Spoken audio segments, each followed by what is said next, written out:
On a cold evening in November 2021, Bobby Ann McLeod, a young woman from Plymouth, England, was waiting alone at a bus stop, intending to catch a bus to the city center to meet her friends.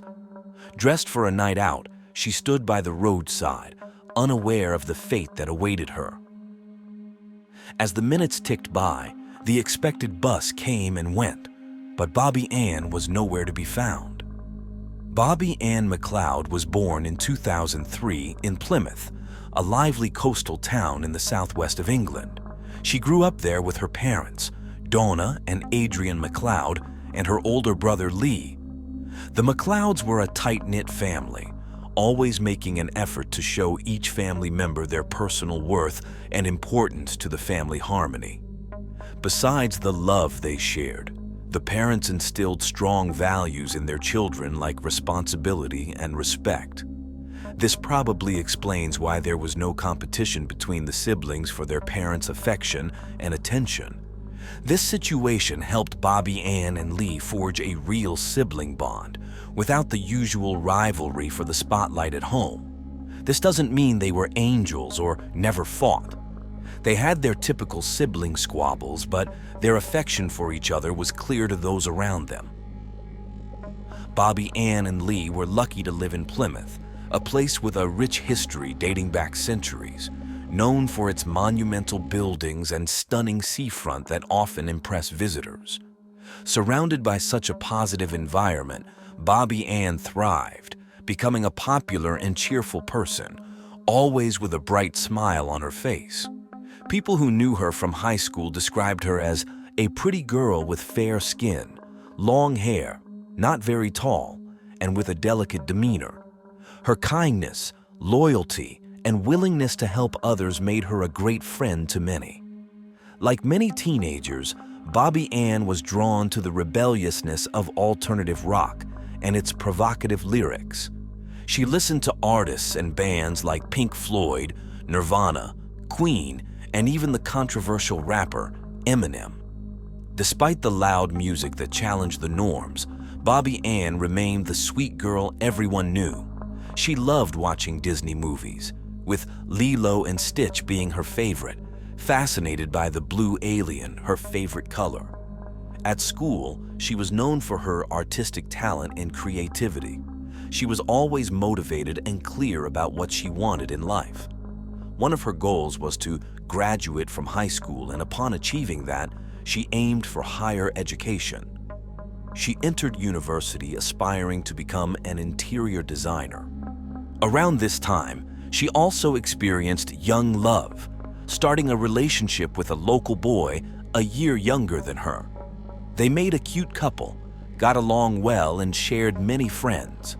Donna and Adrian, as parents, and Lee, as the older brother, approved of the relationship, seeing that the young couple didn't neglect their responsibilities because of love. In fact, since they were all busy with studies during the week, they made sure to plan time together on weekends. So, on Saturday, November 20th, 2021, nobody at the McLeod's home was surprised when Bobby Ann said she would go out with her boyfriend, keeping up with their routine of nurturing their romance. They had plans to meet some friends at 8 p.m. in the city center. She had to leave home well in advance to account for the travel distance and the need to catch a bus. It was around 5:45 p.m. when the young girl bid her father goodbye, told him she loved him, promised to be back at the agreed time, and left for the bus stop. She had a 4-minute walk to the nearest bus stop at the end of her street, a route she was familiar with. Between 6:05 and 6:15 p.m., some passersby spotted her standing at the stop, looking up and down the street waiting for the bus. Like any girl her age, while waiting, she used her mobile phone and checked her social media. She took a selfie and posted it on her story, mentioning how cold she was feeling. At the same time, Cody Ackland, a promising musician from Plymouth aged 24, was in the area. Little is known about Cody's early life, other than he was the son of David and Helen Ackland, born in June 1997 in Germany, where his father, a former military man, was stationed.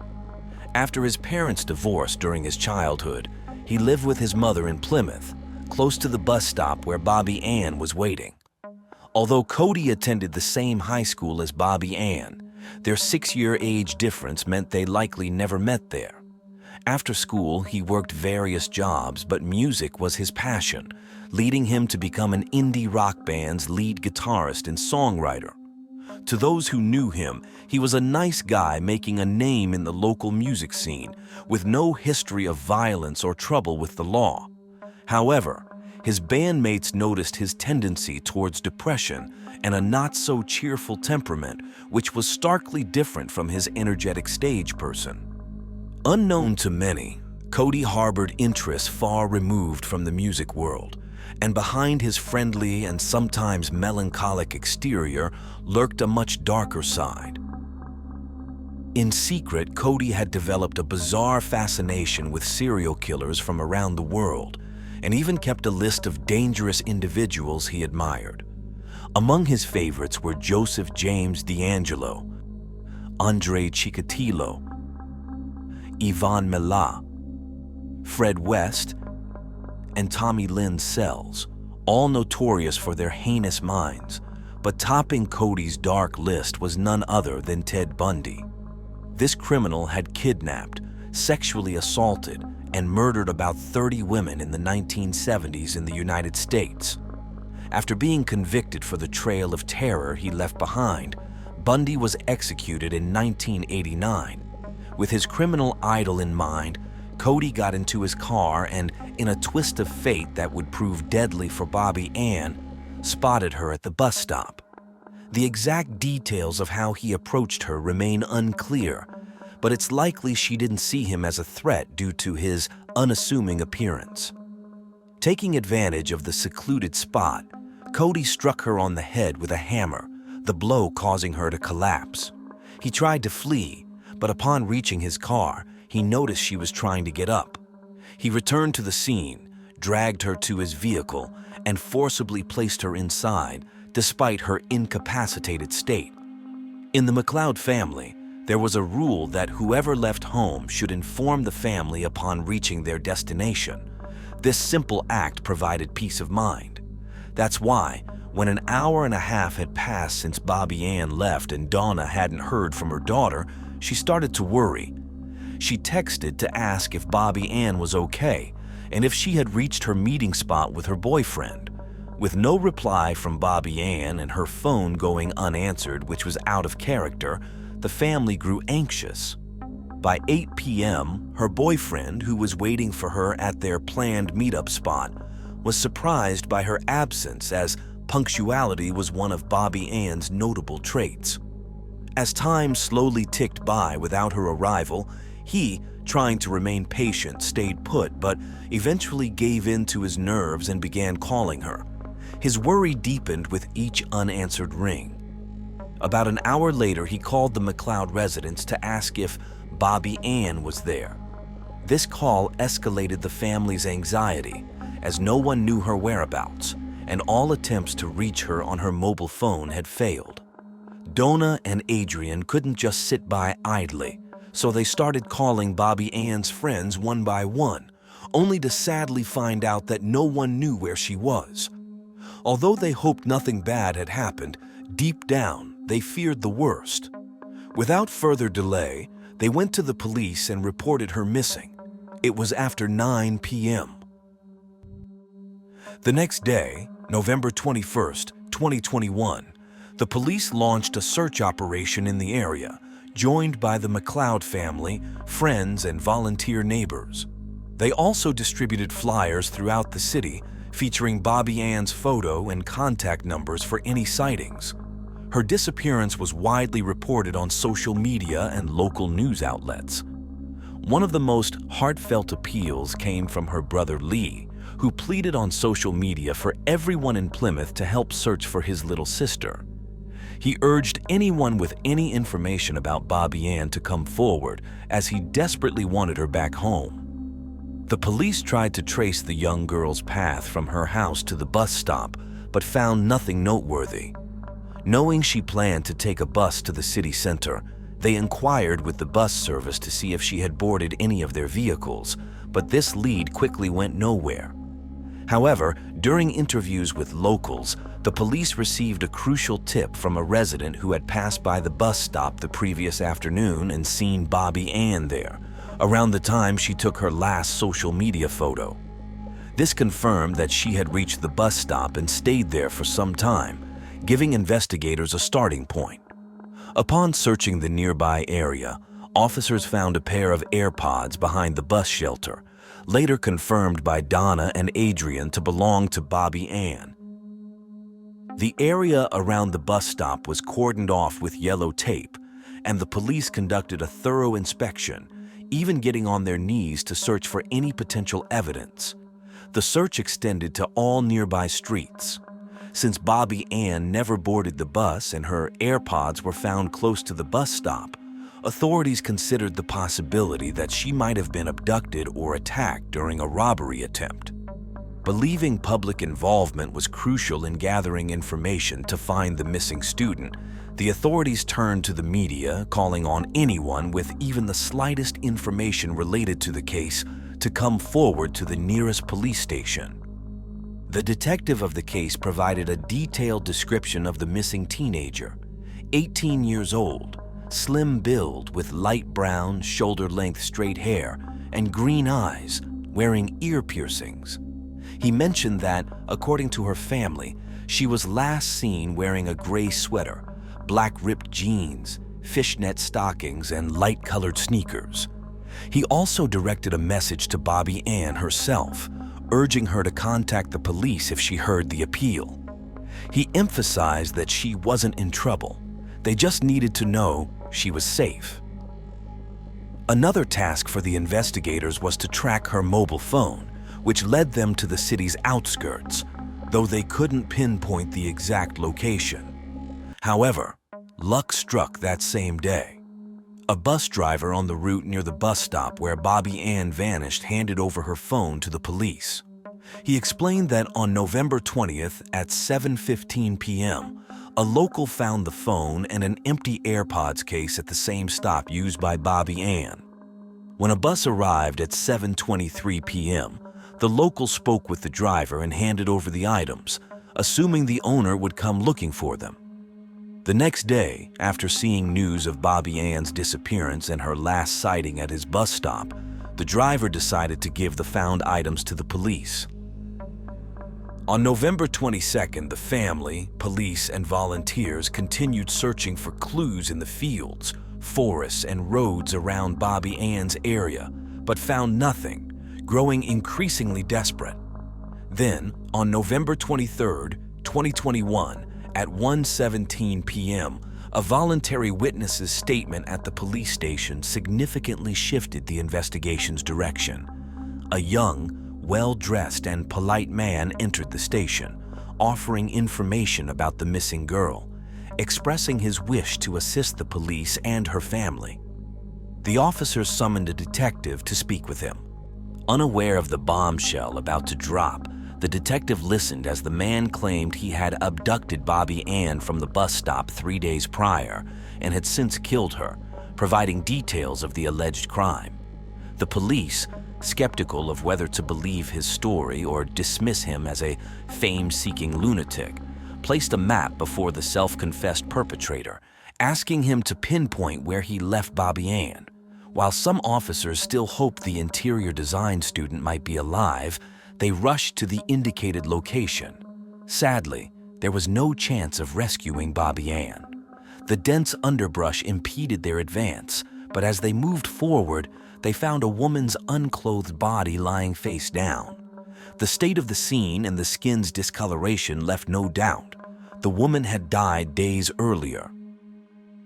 Later, the police publicly announced that after receiving a confession from a suspect and verifying its authenticity, they had discovered a woman's lifeless body on a beach about 7 miles from the bus stop where Bobby Ann was last seen.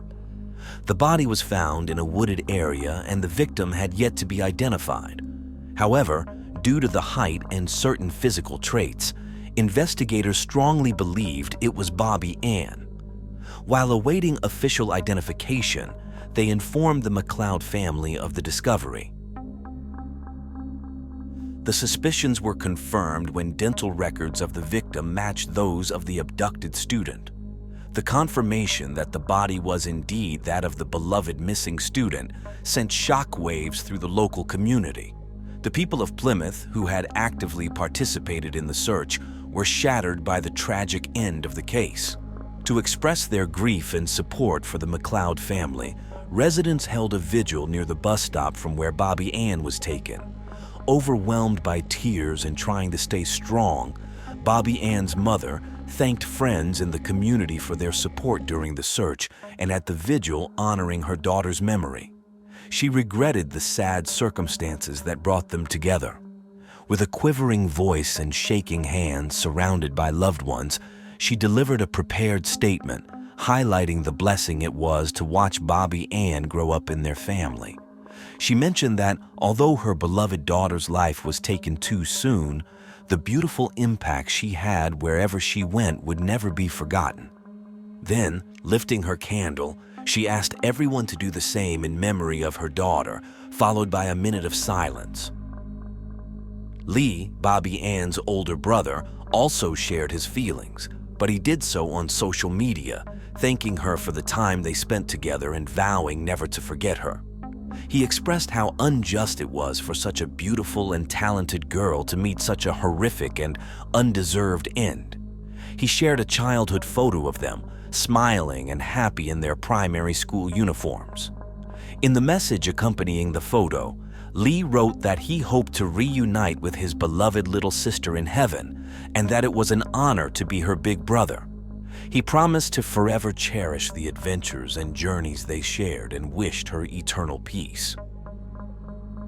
As the community and those close to Bobby Ann were still reeling from the shock of the events, the gruesome details of the crime began to emerge, stirring a mix of grief and anger among them.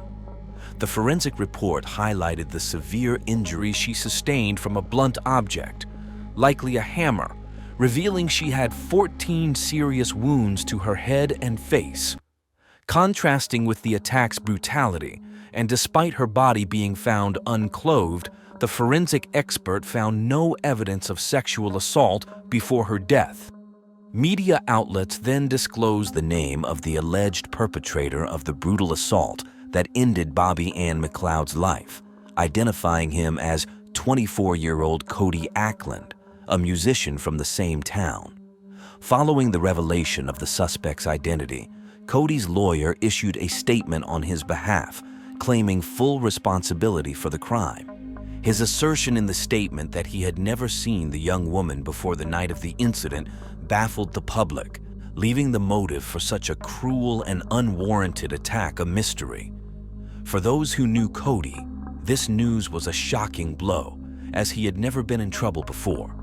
However, as the investigation delved into Cody's computer, phone, and other belongings seized along with his car, they uncovered chilling aspects of his life that no one knew.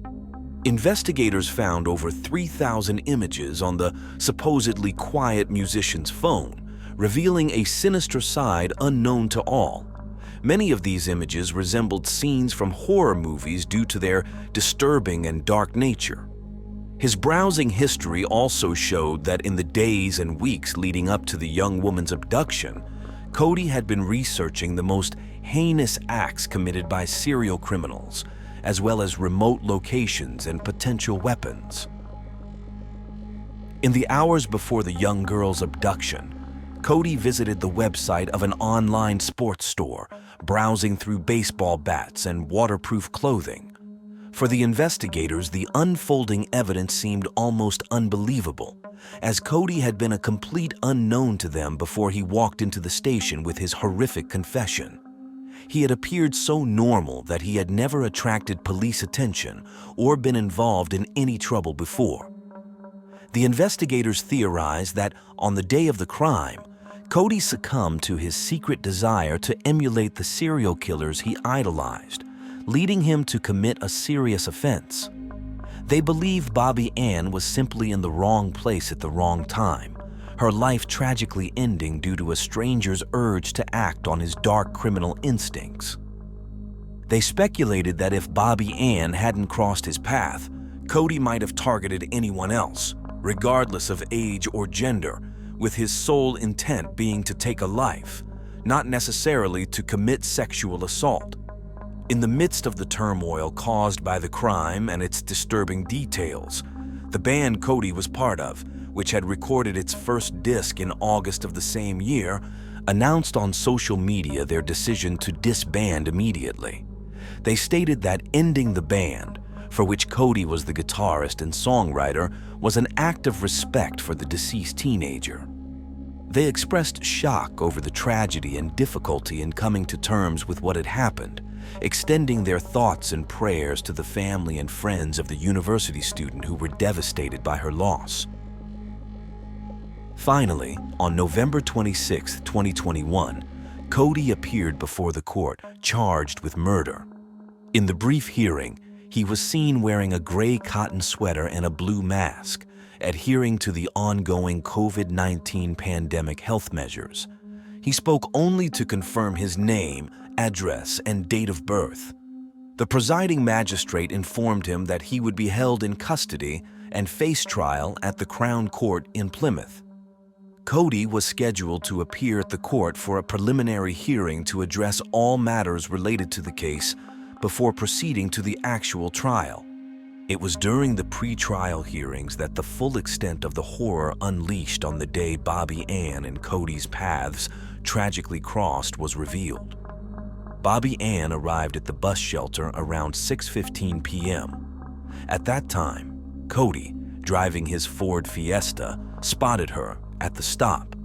He noted a slight resemblance between Bobby Ann and his ex-girlfriend, but he clarified that his actions were not triggered by emotional reasons or the resemblance. Instead, he had been seeking a victim to fulfill his long-standing plans. Bobby Ann, a design student, seemed the perfect target for him, so he parked on the road behind the bus stop. After stopping, he watched not only her, but also the surroundings to ensure no one else was around. Then he quietly approached her with a hammer he had brought along and struck her twice on the head. Believing the blows were fatal, he returned to his car to escape, but to his astonishment, he saw that Bobby Ann was not only alive, but also trying to get up from the ground. Faced with this unforeseen situation, Cody went back to the bus stop, dragged her away, and somehow managed to get her into his vehicle. He then drove her to a secluded parking area about 7 miles away. It was around 7:45 p.m. when he stopped in the midst of a wooded area, intending to dispose of the body there. What had already occurred to the innocent young woman was tragic enough, but the worst was yet to unfold. The most painful and chilling part of the story began at this point. Cody recounted that when he attempted to leave the body, he realized Bobby Ann was still alive and conscious. Despite having the opportunity to repent and seek help or take her to a hospital for medical care, Cody chose not to deviate from his original plan. He decided to remove her from the car, and at that moment, despite being attacked by him, the defenseless young woman expressed her fear to him. Cody told her he was scared too because he had never done anything like this before. Then he attacked her with a hammer, striking her 12 times in the head. He immediately set about destroying evidence, starting with burning her handbag in the woods. When he returned to where Bobby Ann lay, he was, in his words, both surprised and impressed because she was still alive, making some sounds. Admitting he admired her resilience, he said he then ended her suffering by suffocating her. Next, he placed her body in the trunk of his car and drove about 30 miles, where he hid the body after undressing her and removing her jewelry. Around 10 p.m., Cody returned home and went straight to bed. The next day, He threw the hammer into a river and disposed of a bag containing the blood-stained clothes of both him and Bobby Ann at some orchards. On November 21st, while the McLeods, police, and their community were frantically searching for the young woman, Cody was out enjoying himself. He went to a pizzeria with friends, attended a band rehearsal, and spent most of the night in a local bar. Witnesses called to testify noted that Cody seemed unusually cheerful that day, even making jokes and hugging friends. The defendant recounted that on November 22nd, he continued enjoying himself, buying sweets and going to the movies, while keeping up with the latest news and massive search efforts for Bobby Ann on his phone. However, the initial euphoria of having fulfilled his dark fantasies gradually faded. On November 23rd, Cody went to his job at a car service company where he worked as a valet. The morning was uneventful, but after his lunch break, he made an unexpected turn. Cody messaged his bandmates telling them he loved them and they might not see each other for a while. He also sent a message to his mother expressing his love. Then, he went to the police station and confessed to the crime. During the police statements at the hearings, it was made clear that in addition to Cody's confession, there were numerous pieces of physical evidence collected from various locations he visited after the crime. Investigators found the victim's DNA in Cody's Ford Fiesta and on sneakers recovered at his house. As for the motive behind the crime, the detective who led the investigation noted that the suspected perpetrator refused to elaborate on his reasons. Despite attempts to get answers, Cody consistently avoided questions about why he took Bobby Ann's life. He recalled that after surrendering, Cody told the police that the crime hadn't been on his mind, as it felt as surreal as a movie or fantasy. He later admitted he couldn't fully grasp his feelings about having taken someone's life, suggesting it felt like someone else had committed the act. Concerning Cody's mental state, a psychiatrist evaluating his fitness to stand trial uncovered a significant detail. The accused confessed to the specialist that the depressive feelings he had experienced throughout his life vanished after he killed the university student, and he no longer felt the same level of resentment as before. With all the case-related evidence presented during the pre-trial hearings, the trial proceeded in a Crown court between April and May 2022. In the courtroom, Cody's lawyer acknowledged that while psychiatrists found his client did not have a mental illness, he had endured significant emotional difficulties throughout his life. He mentioned that Cody was diagnosed with attention deficit hyperactivity disorder, dyslexia, and anxiety from an early age, and had battled depression for at least 7 years. He also pointed out that Cody had received little consolation or emotional support at home and found none during his school years. Regarding a father figure or other male role models, he stated that Cody had never experienced anything positive, which, in his view, explained Cody's admiration for negative male figures. In contrast, the prosecution pointed out Cody's obsession with serial killers, particularly Ted Bundy, noting the deliberate choice of a hammer as a weapon, mirroring the preference of his top-ranked criminal idol. During the sentencing hearing, the judge characterized Cody as highly dangerous, emphasizing that his interest in serial killers extended beyond morbid fascination. He highlighted the loss of Bobby Ann McLeod's potential life, describing her murder as brutal and savage, and stated that the crime not only caused outrage, but also instilled fear across the region, for which Cody must also bear responsibility. The prosecutor depicted Cody as leading a double life, driven by a pathological desire to emulate serial killers. He called for a severe sentence for the prolonged and frenzied attack against a petite, defenseless young woman who expressed fear during her ordeal. The prosecution presented a victim impact statement from the McLeod family, portraying Bobby Ann as a beautiful and bright young woman full of future plans, brutally stolen from them. They expressed that life without her was unbearable, and while acknowledging no sentence could match the severity of the crime, demanded the full extent of legal retribution. The defense attorney, on the other hand, argued for mitigation, citing Cody's voluntary surrender and confession, which provided the McLeod family with some closure and knowledge of their daughter's fate. When delivering the sentence, the judge addressed Cody directly, stating he had brutally ended the life of a wonderful young woman after a prolonged torment.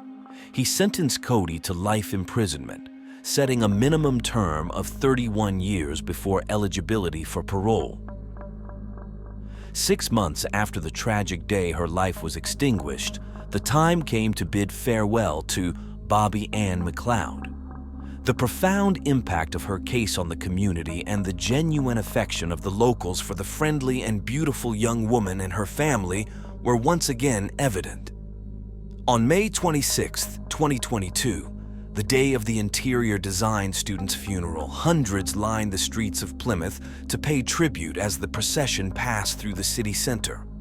The hearse, covered with a blanket and plush figures of her favorite childhood characters, Lilo and Stitch, was drawn by a horse-drawn carriage. At the funeral, Bobby Ann's favorite music, alternative rock, played, and many attendees wore band t-shirts and black jeans as a nod to the beloved young woman. Out of respect, they avoided wearing ripped jeans, the fashion she donned on the day she was attacked. One of the most touching moments was when people left flowers and balloons at a memorial bench near the bus stop where the attack and abduction occurred. Cody's obsession with one of the most notorious serial killers of the 20th century led him to commit the unthinkable. His crime shattered a family and community still mourning the loss of the delightful young woman he killed.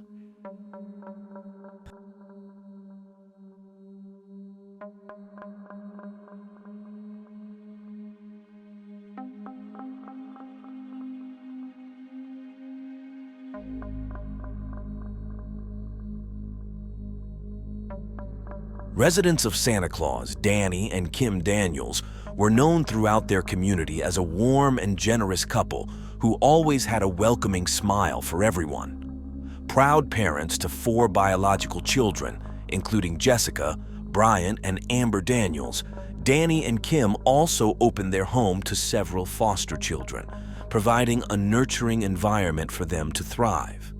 Tragically, the community was unaware that this display of kindness would one day lead to their shocking and horrific demise. Kimberly, known simply as Kim to her loved ones, was born on February 25, 1964, in Georgia, USA. Details about her early life are scarce, but we know she grew up in a large, highly dysfunctional family. Kim faced many challenges from a young age. She became an orphan in her early teens and spent her remaining youth moving from one foster home to another. When Kim turned 18 and aged out of the foster care system, life didn't get any easier. She had 3 children with a man whose identity remains undisclosed. Her first child, Amber, was born around 1986 or 1987 when Kim was in her 20s. Then, in January 1989, she welcomed twins Brian and Brooke. Unfortunately, Kim's troubled childhood took its toll, and her struggles with drug and alcohol addiction led to her losing custody of her children. After hitting rock bottom and being forced to live in her car, Kim decided it was time for a change. In 1992, she joined Alcoholics Anonymous, where she met Danny Daniels. Danny was born on May 21, 1950, and worked for the United States Postal Service. Danny helped Kim overcome her addiction, and their relationship blossomed into love.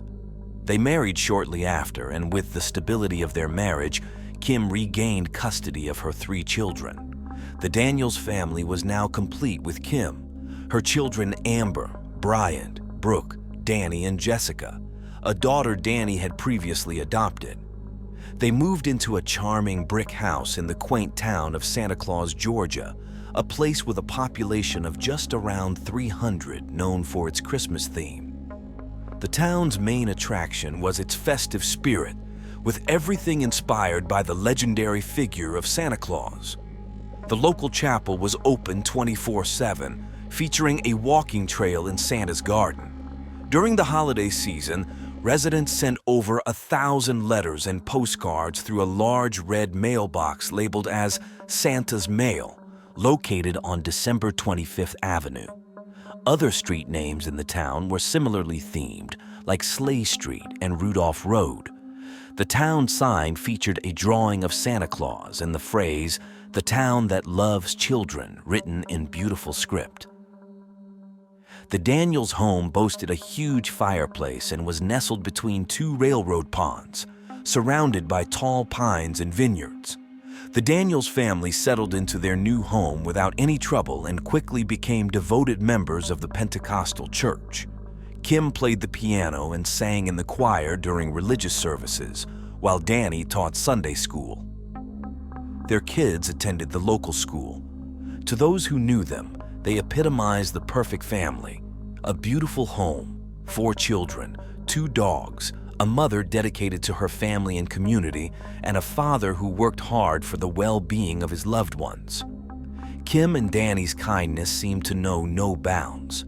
By the mid-90s, they had opened their doors as a foster home for children in need.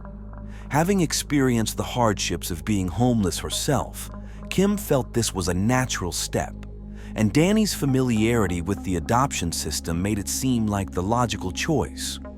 Over the next few years, social service workers noted that the Daniels took in about 7 children, though some sources suggested the number was much higher.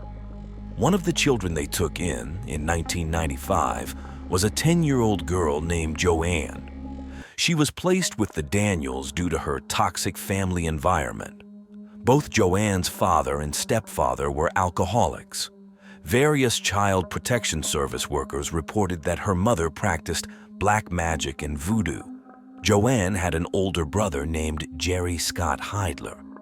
Born on June 9, 1977, Jerry was described as a kind young man who got along well with children. However, he faced challenges due to his difficult home life.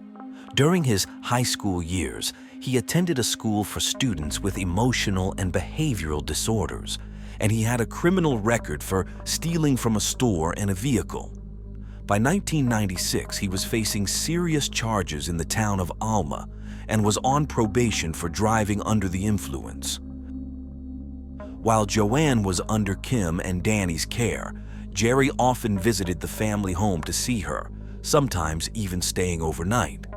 After Joanne returned to her family, Jerry continued to maintain a relationship with the Daniels. Kim and Danny wanted to help him, so they occasionally brought him along to church.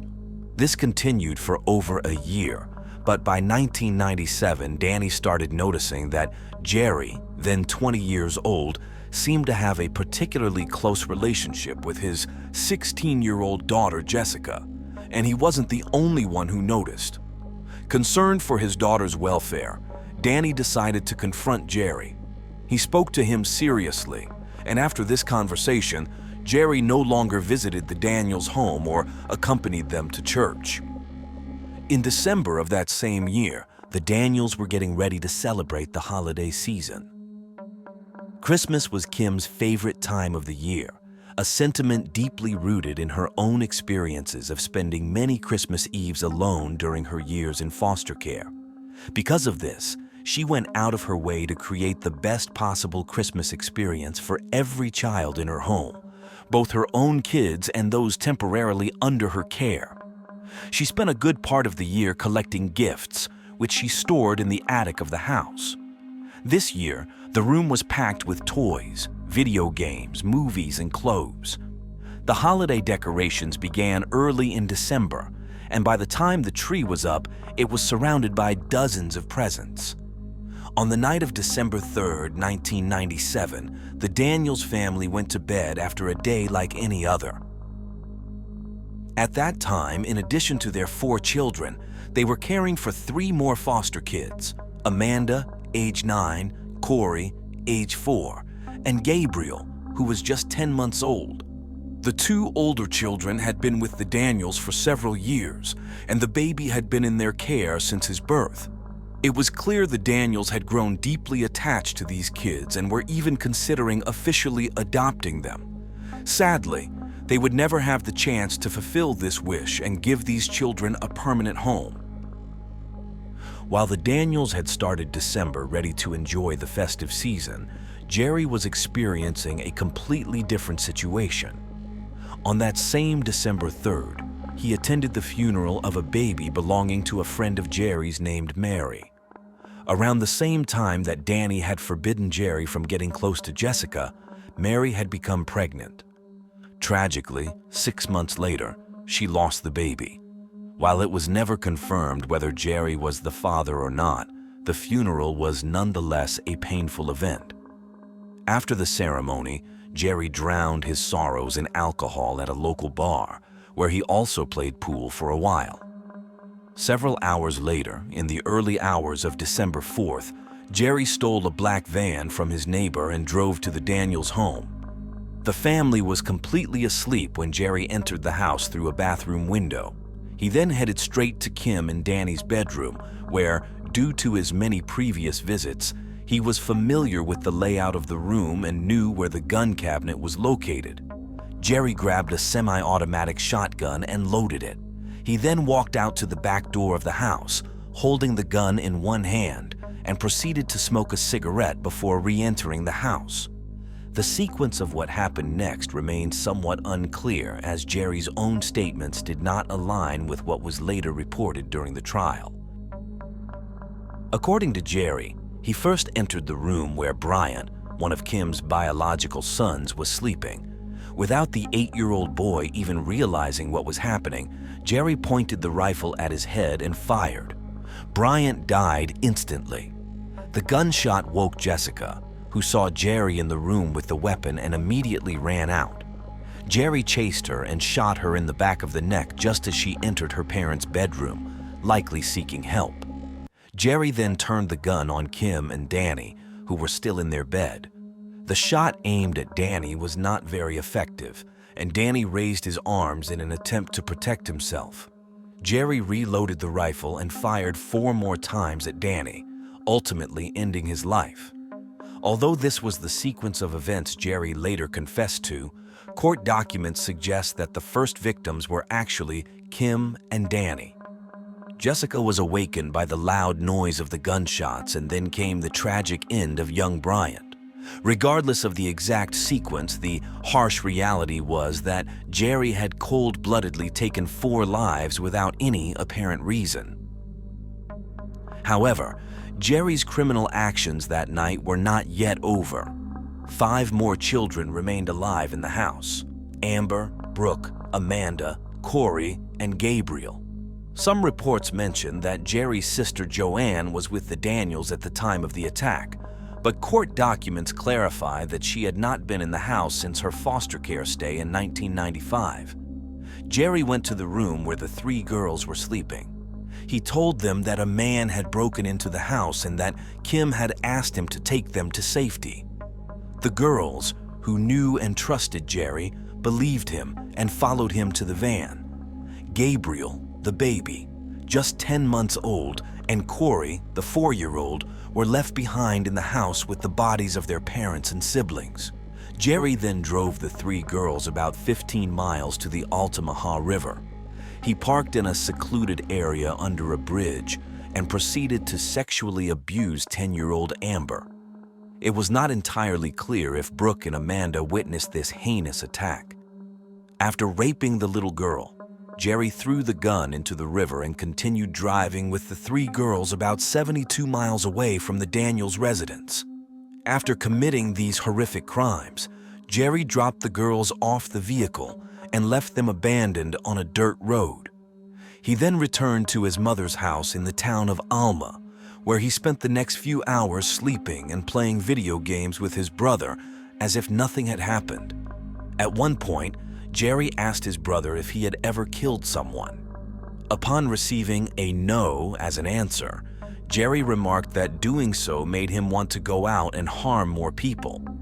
While Jerry was living out his twisted fantasies without any apparent remorse, the 3 young girls he had abandoned were walking terrified and shivering through the dirt streets, their nightgowns the only protection against the cold. Around 4 a.m., a local hero and his wife were alerted by their dog's incessant barking. Looking out the window, they saw the 3 defenseless girls in the street, immediately took them in, and called the police. The authorities arrived within minutes. Although the girls were in shock, they were coherent enough to tell the police they had been kidnapped from their home in Santa Claus, providing their address. 2 officers were dispatched to the Daniels residence. They arrived at the brick house around 5:10 a.m. on that December 4th. From the street, the silence of the house created a chilling atmosphere. The front door was open, and when no one answered their calls, the officers checked the windows and saw the arm of a young child on the top bunk of a bunk bed. They loudly announced their presence before entering the Daniels residence. With all the lights off and the winter sky still dark, the house was shrouded in shadows. As they moved through the rooms using their flashlights, the officers stumbled upon the horrifying scene of young Bryant, still clutching his teddy bear, his head covered in blood. In the background, they could hear a clock alarm and the cries of a baby. It was Gabriel, found in his crib in Kim and Danny's room. There, the police also discovered the body of Jessica, lying between the hallway and the door, and in the bed, Kim and Danny were found deceased. Corey was found hiding under a table in the kitchen, visibly terrified. The officers also noticed that the gun closet was open. The residence was declared a crime scene, and more investigators soon arrived. Suddenly, Santa Claus, a town where everyone knew each other and which prided itself on being the town that loves children, became the center of a quadruple murder and the abduction of 3 minors. This drew a rapid influx of journalists. The county prosecutor told the press that while the motive for the attack was not yet clear, it was not believed to be random. They were almost certain that the perpetrator was a friend of the Daniels, or at least someone who knew them. The scene was meticulously photographed and videotaped. Forensic technicians collected samples, vacuumed for traces of hair fibers and clothing, and found shotgun shells scattered throughout the house. There were 2 near Jessica, one in the main bathroom, another in Kim and Danny's bedroom, one in the laundry room, one in Bryant's room, and another near the sofa in the living room. A neighbor reported hearing strange noises around 1:45 a.m., but given the large distance between the houses and the general quiet of the area, did not think they could be gunshots. According to the coroner who responded to the case, Kim had received 2 shots in the stomach and arm. Danny had 4 wounds on his body and 1 in the head, which was fatal. Jessica died from a single shot in the neck, as did Bryant in the head. Although the deaths of the 2 children were instantaneous, the coroner mentioned it was possible that the 2 adults may have lingered a bit longer before dying. A cigarette butt was also found crushed against the floor near the back door. From the bathroom window, a fingerprint was collected, and these 2 pieces of evidence would help identify the perpetrator of the brutal crime. However, what the forensics team did not yet know was that over 25 miles away, at another police station, the 3 girls had already identified the culprit. Amber, Brooke, and Amanda had described the van, and authorities quickly distributed bulletins with all the relevant information, noting that the suspect might be armed and dangerous. The eldest of the 3 girls, Amber, was taken to an interrogation room where a police officer showed her a series of photographs and asked if she recognized anyone. Without hesitation, Amber pointed to Jerry. The other girls also identified him. When the police asked Amber if Jerry had harmed any of the 3, she broke down and started crying inconsolably. It wasn't until a worker from the Department of Children and Family Services was called that the young victim was able to recount what had happened without any other officers present. The story of sexual abuse was corroborated by evidence of physical trauma found on Amber's body. This, combined with DNA evidence found at the scene that matched Jerry, made him the primary and only suspect in the heinous crime. Uniformed patrol officers were deployed throughout the county, where Jerry was last seen, and also in Alma, where his family lived. The search was brief and straightforward. 2 officers were sent to Jerry's family residence. Behind the house, they located the van, and as the patrol car stopped in front of the residence, Jerry was seen exiting the front door. Seeing the 2 agents, he ran back inside the house. The officers pursued him while calling for backup over the radio. Jerry's brother came out and claimed he was the only one at home at that moment, which was clearly a lie. Soon, Bacon County detectives arrived as reinforcements and started a thorough search of the property. Jerry had hidden in a crawl space under the house. When he refused to come out, 2 officers dragged him out and arrested him on an outstanding warrant for violating his parole. Jerry's brother was arrested for obstructing justice, and both were jailed without bail. Despite resisting arrest, once at the station, Jerry confessed to committing the crimes. He recounted what happened that night and admitted to disposing of the weapon in the river, which was confirmed by the young victims. The motive was never definitively established. Jerry himself said he did not know why he had done it. Some speculated that the attack was a result of Danny forbidding him from seeing Jessica, while others believed it might have been related to the grief over losing Mary's baby, who was likely Jerry's child. In his statement, Jerry said he remembered the events as if he had been in a dream.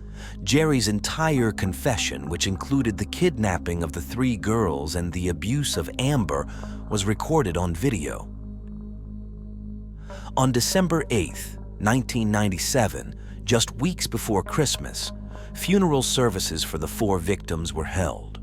After the ceremony, Danny, Kim, Jessica, and Bryant were laid to rest side by side.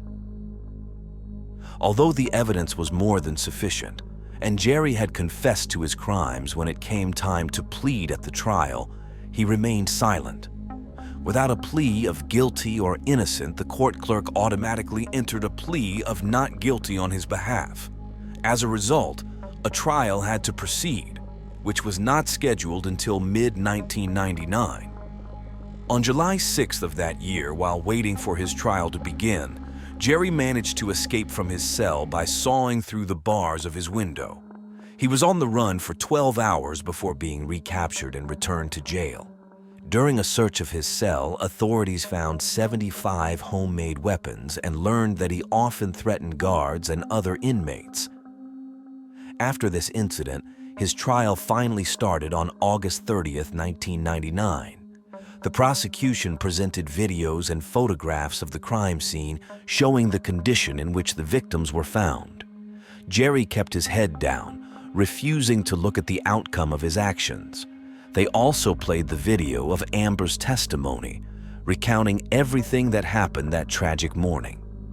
Her words brought tears to the eyes of the Daniels' relatives and friends present, and even some jury members were moved. Additionally, Jerry's recorded confession was played, and the 2 officers who conducted the interrogation testified about his statements.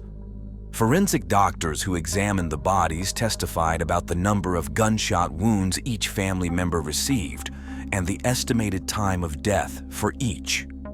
A firearms expert testified that the shotgun used in the attack had a capacity for only 6 cartridges, indicating that the perpetrator must have reloaded at least once, given the number of wounds and cartridges found at the scene. The prosecutor suggested several possible motives for the murders, with the main hypothesis being that Jerry was angry over being prohibited from seeing Jessica. The defense, on the other hand, pleaded guilty but requested a verdict of insanity to avoid the death penalty. As part of this strategy, 3 court-appointed experts were required to examine the accused's mental state before the trial. During the trial, the court allowed, despite the prosecution's objections, 3 doctors who had interviewed Jerry to testify as witnesses regarding his mental health. The 3 appointed experts testified that the defendant did not suffer from any mental retardation, and his IQ was in the lower average range.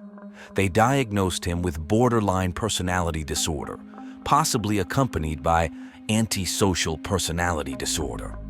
However, they stated that Jerry had not shown signs of a psychotic break and was responsible for his actions. They added that the accused was a drug addict and could experience hallucinations during periods of use. They agreed that he had the mental capacity to stand trial and that there was sufficient clinical documentation to consider a guilty verdict, but not for mental illness. The first phase of the trial concluded with a unanimous verdict of guilt. The jury found Jerry guilty of 4 counts of murder with malice aforethought, 3 counts of kidnapping, 1 count of kidnapping causing bodily harm, 1 count of aggravated sodomy, 1 count of aggravated child sexual abuse, another of child abuse, and 1 of burglary. During the sentencing phase, the prosecution presented 5 witnesses to demonstrate that Jerry was an unstable and dangerous individual. The first was a police officer who testified about finding an iron bar hidden in the defendant's prison uniform during an inspection. Next, a guard from the detention center where Jerry had been incarcerated testified that he had heard Jerry say he had not finished collecting souls.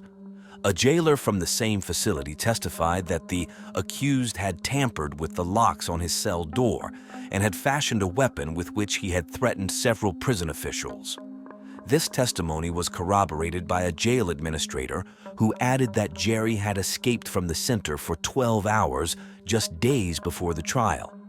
Finally, a prosecutor from the Georgia Bureau of Investigation testified that he had received a taunting call from the accused while in prison, in which Jerry said that of the 9 little pigs, 4 were dead, referencing the Daniels.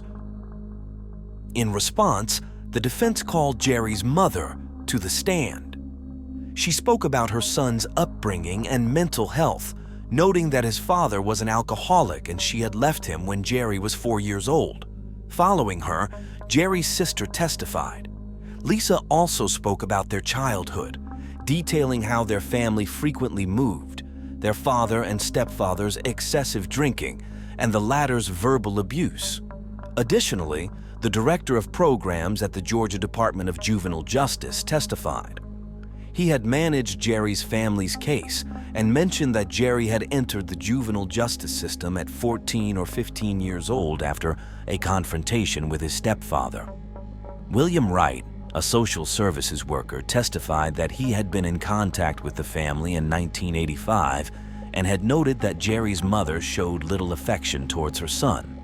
Jerry's foster mother from August 1988 to March 1989 recalled that the 11-year-old Jerry was afraid of the dark and irrationally feared that a knife might fall from the ceiling and cut him. Another doctor contacted by the defense team to assess Jerry agreed with the diagnosis of borderline personality disorder. On September 4, 1999, nearly 2 years after the gruesome murder of the 4 Daniels family members, the jury found aggravating circumstances and recommended the death penalty for each of the 4 counts of murder with malice aforethought.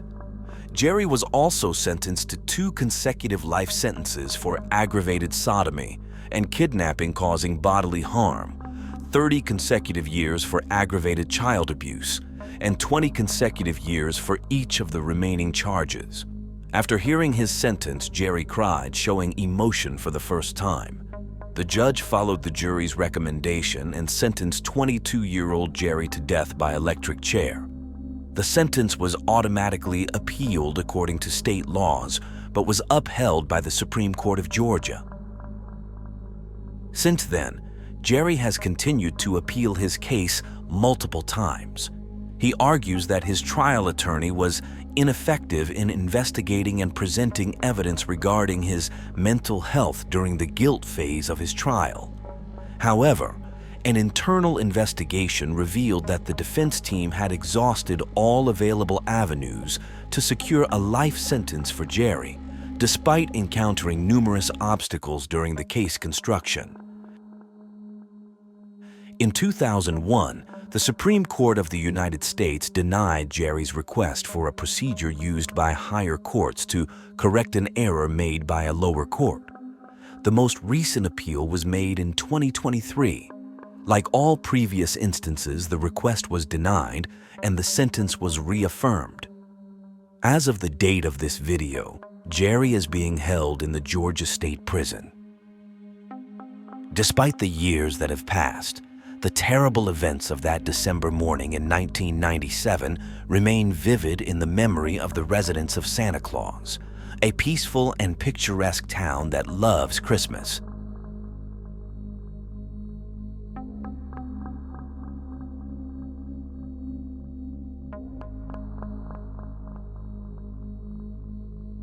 In April 2019, on a seemingly ordinary day in Chicago, Marlon Ochoa Lopez, a 19-year-old pregnant woman, eagerly awaited the birth of her baby. 9 months pregnant and full of maternal anticipation, Marlon connected with a woman on a Facebook group for mothers, drawn by an offer that seemed too kind to refuse. The woman, a stranger from the internet, had offered Marlon free baby clothes and a stroller, an act of generosity that resonated with Marlon's current needs. The arrangement led Marlon to schedule a meeting to pick up the items. With hopes high and her family unaware of the risks, she left her home that day, stepping into a situation fraught with unknown danger. As the hours ticked by, Marlon did not return and her phone went silent. Her family's worry escalated with each unreturned call, each passing moment leading to an increasingly dire situation.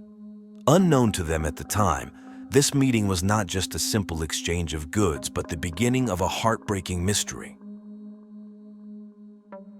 Marlon Ochoa Lopez was a 19-year-old Latina mother who was nearly 9 months pregnant with a second child. She went missing on April 23, 2019, in a southwestern suburb of Chicago, United States. The last time she was seen was as she was leaving her school.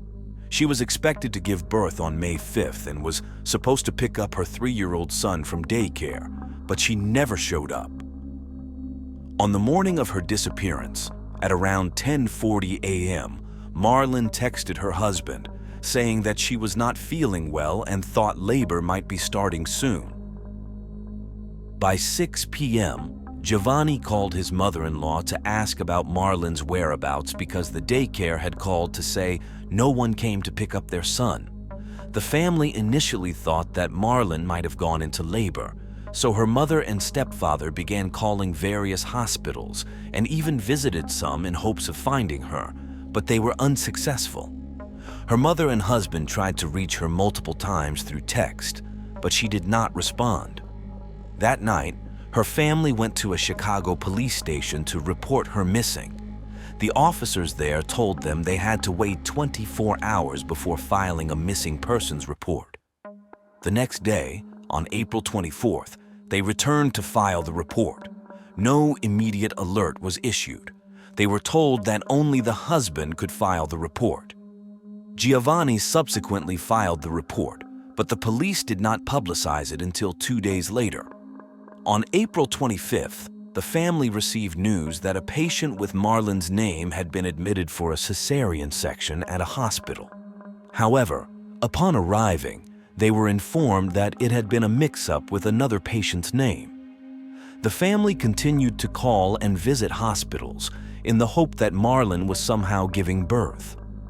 At this point, they ruled out the possibility that she had been kidnapped as there had been no ransom calls. Members of Marlon's family and their friends took to social media to seek help. The first clue came when some people sent screenshots to Marlon's mother, Raquel, showing a Facebook mothers group Marlon had recently joined and posted in. Nothing suspicious was found, but all this information was handed over to detectives investigating the case. On the morning of the next day, family members received a call from someone claiming to be part of a cartel. The caller said they had Marlon and had taken her to Mexico, demanding $1,000 for her release before hanging up. The family feared the worst and immediately reported this to the police. Authorities suspected it was likely a scam given the low amount of money requested. Due to the lack of progress in the case, the police finally decided to issue a high-risk missing person alert 72 hours after Marlon's disappearance was initially reported. In the alert, it was mentioned that Marlon Ochoa was 9 months pregnant and was last seen leaving her school. She was last seen wearing gray sweatpants and a maroon blouse with her school's logo. By April 28th, flyers began to circulate throughout the neighborhood, and police started questioning family and friends, including her husband Giovanni, as Marlon's parents suspected he might be involved. Days went by without any leads on her whereabouts, only further steps from people who claimed to have seen her. In desperation and with the lack of progress from the police, the family hired a private investigator who spoke Spanish for 35 hours of work. A press conference was held on May 2nd where her parents pleaded for her safe return, suspecting she might be held against her will. Julia, a former school social worker, mentioned during the conference that investigators should look into Marlon's Facebook group interactions, particularly with a person named Clarissa Figueroa. May 5th, Marlon's due date came and went without any information about her whereabouts. There were suspicions that someone was holding her captive until she gave birth. Hope remained that she would be found. 2 days later, the police began to scrutinize screenshots of Facebook conversations between Marlon and Clarissa Figueroa. They discovered that Marlon had agreed to meet with Clarissa on the day she disappeared to pick up baby clothes and supplies. The police then traced this to an address in Chicago, Illinois. When detectives arrived at the location, they were met by Clarissa's daughter, Desiree, who told them that her mother was not home and had recently given birth. The detectives left, but on a nearby street, they found Marlon's Honda Civic parked half a block away from Clarissa's home. The family was notified of this discovery the next day. In another development, Marlon's mother received news that a newborn baby had been found in an alley in the northwest part of the city and was taken to a hospital. They immediately thought it could be Marlon's baby and hoped she was still alive. However, their hopes were short-lived when a detective called the next day to inform them that the baby found was not Marlon's, as the DNA did not match her husband's. Amid the false leads, a man claimed to have seen Marlon begging for money on a street in the center of Chicago. However, when they went there, they found no one, even after combing through the streets. While the family continued their search, Chicago police visited Clarissa Figueroa at the hospital where she claimed to have given birth. The hospital records did show a baby admitted that day, but the infant was in intensive care with no brain activity. Incredibly, the police did not investigate further and took Clarissa's word that she had given birth, even though she showed no physical signs of having recently delivered a baby. The hospital social worker also failed to question her further. By May 9th, a walk was organized to distribute flyers in the area where Marlon's car had been found. Meanwhile, the Illinois Department of Children and Family Services was alerted about suspicions surrounding Clarissa's newborn and took the baby into protective custody. That afternoon, Giovanni Lopez, Marlon's husband, underwent a DNA test to determine if he was the father. Saliva samples were taken from the infant, and hair samples were taken from Marlon's husband for comparison. Despite the lack of progress and communication from the police, an anonymous person contacted the family the next day. This person claimed to have seen Marlon enter Figueroa's home on the day she disappeared and provided the address. When the family relayed this to the police, they were told that without a court-approved warrant, they could not enter the property. On May 12th, Further clues emerged in the form of screenshots from a GoFundMe page, apparently set up by the Figueroas to raise money for the newborn, who was on life support. However, due to many previous false leads, the family did not initially pay much attention to this. What they did not know was that they would soon find the answers they had been desperately seeking.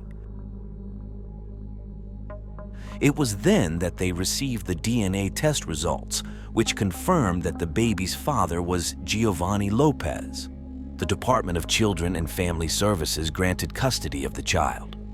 While they were relieved to know this, the question remained, where was Marlon? They would find out on May 14, 2019, after providing all the clues to the police and learning that the DNA indeed matched. They obtained a search warrant to enter the Figueroa family's home. Upon arrival, they found Clarissa Figueroa's boyfriend cleaning a carpet with bleach and a hose. He immediately dropped the hose and went inside when he saw the officers. They informed him they had a warrant to search the property in connection to Clarissa Figueroa's alleged involvement in Marlon Ochoa's case. He did not resist and let them in. Inside, they found Clarissa Figueroa and her daughter Desiree. The officers noticed some bloodstains and cleaning supplies, but initially, nothing seemed out of the ordinary. However, their attention was caught by a trash can in the corner of the backyard. Upon lifting the lid, they made a gruesome discovery: a woman's body with a cable around her neck and a cross-shaped wound on her abdomen, showing signs of having been pregnant.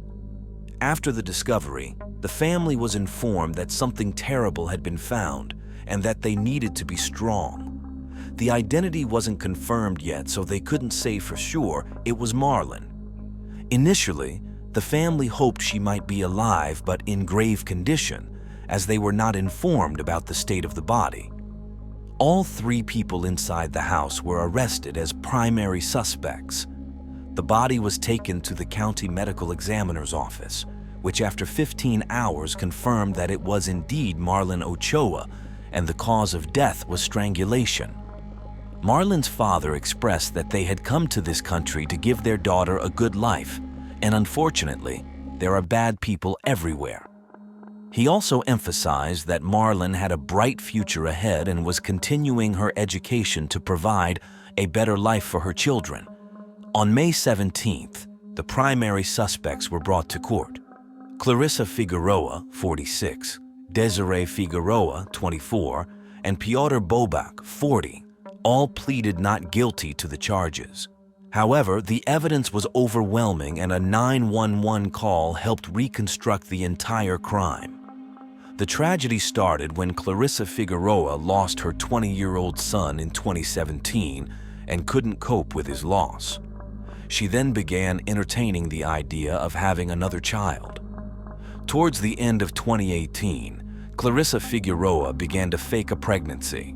She posted ultrasounds and pictures of a future baby room on social media and even showed her family an ultrasound that she had taken from the internet. Her daughter Desiree was surprised by this behavior, especially since her 46-year-old mother could no longer have children due to a tubal ligation years prior. Clarissa even confessed to her daughter that she would become a mother again, even if it meant killing for it. Months later, Desiree also became pregnant, and Clarissa decided it was time to have a baby so they could both raise their children together. Clarissa announced her fake pregnancy and joined a Facebook group for expectant mothers. Before Marlon Ochoa disappeared, she posted on Facebook in a group called Help a Sister Out, saying that she needed a double stroller for her 3-year-old and her unborn child. She was willing to buy, trade, or simply accept a donation as she was unemployed at the time. Clarissa responded to her post, offering new baby clothes and other items. On the night of April 23, 2019, Marlon arrived at Clarissa's house in southwest Chicago. She had just left school and drove there. Once inside and seated on the sofa, Clarissa told her to wait while she and Desiree went to fetch the clothes. As Marlon waited, the women went to the kitchen and initiated their terrible plan. Desiree distracted Marlon with photos of Clarissa's deceased son. Clarissa then used a coaxial cable to strangle Marlon. Despite Marlon's resistance, Clarissa overpowered her and yelled at her daughter for not doing her part correctly. After Marlon stopped breathing, Clarissa went to the kitchen, grabbed a knife, a plastic bag, and a blanket. They proceeded to cut open Marlon's abdomen in a cross shape to extract the baby. They cut the umbilical cord and removed the placenta, but the baby was not breathing. In desperation, Clarissa called 911, falsely claiming she had just given birth at home and that the baby was not breathing. She started performing CPR as instructed until the paramedics arrived. The paramedics arrived, and the baby was taken to a hospital with severe brain damage. Hospital staff found it strange that Clarissa showed no signs of having given birth, but didn't question her at the time. Clarissa continued to pose as the baby's mother, even starting a GoFundMe campaign for donations. They named the baby Sander, although his real name was Giovanni Hadiel Lopez. Tragically, he died on June 14, 2019 due to brain death caused by oxygen and blood deprivation. Clarissa Figueroa and her daughter were charged with Marlon Ochoa's murder, while Clarissa's boyfriend was charged with covering up the crime. The family of Marlon expressed outrage at the hospital for not raising questions sooner and felt discriminated against due to their undocumented status. Marlon and her family were originally from Puebla, Mexico. Marlon was born on November 16, 1999, and had moved to the United States when she was 2 years old with her family's hope of a better life, a dream that ended in tragedy.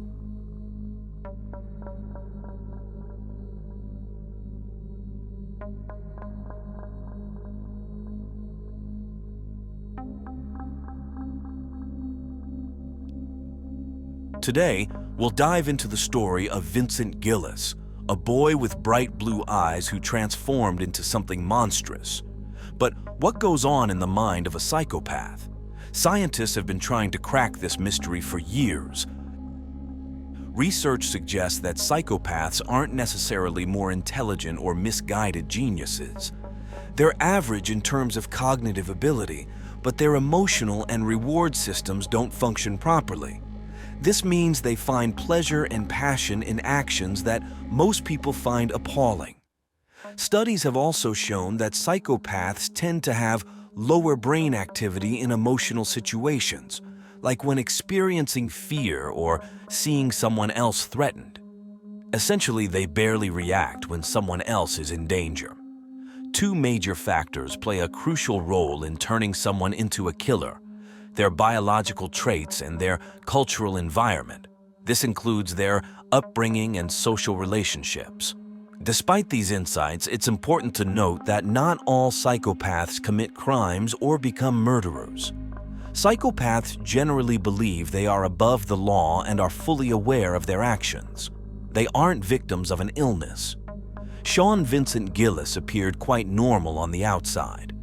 Despite some early signs of violence, no one could have predicted what he was capable of as an adult. He turned into a whirlwind of crime and violence that lasted over a decade. Sean was born on June 24, 1962, in Baton Rouge, Louisiana, USA. His parents are Yvonne and Norman Gillis. His father struggled with alcoholism and mental health issues. Around the time of Sean's birth, a disturbing incident occurred that impacted the family deeply. Norman pointed a gun at the baby's head. After this, he decided to leave the family, fearing he might harm his son and wife. Norman drifted in and out of various mental health institutions and lost contact with his family.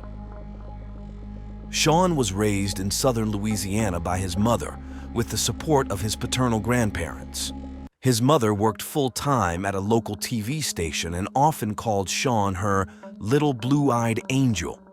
According to Yvonne, Sean was a quiet, well-behaved child with average grades who enjoyed playing with model cars and got along well with other kids.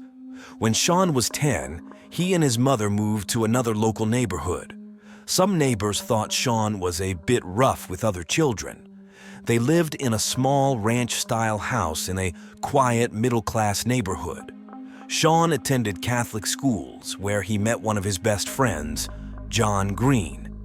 John found Sean to be very intelligent, respectful towards adults, and humorous. In 8th grade, another boy, John Rosas, joined their close-knit group. They hung out together, going to the movies, the mall, or each other's houses. As they grew older, they got into some minor trouble, including a phase where they dabbled in Satanism. They encountered people involved in such rituals and enjoyed the thrill of being scared. They also smoked marijuana together, which Sean seemed to enjoy more than the others. During his teens, Sean's more violent side began to emerge, with episodes of uncontrollable anger recurring repeatedly. Once, a neighbor, Caroline, heard loud banging at 3 in the morning. Looking outside, she saw Sean mercilessly beating some trash cans in her yard. He also expressed frustration to another neighbor about not having a girlfriend. Caroline described him as an angry young man prone to fits of rage, a side of Sean his mother never saw. At 17, Sean faced the death of his paternal grandfather, which led him to see his father for the first time since being abandoned as a baby. This reunion began the development of a relationship between father and son. Around this age, Sean also started his criminal record with minor infractions. Over the years, he was arrested for traffic violations, driving under the influence, possession of marijuana, and contempt of court. At 18, Sean discovered photos owned by his father that depicted men in various sexual positions, revealing his father's homosexuality, a fact that Sean found difficult to accept.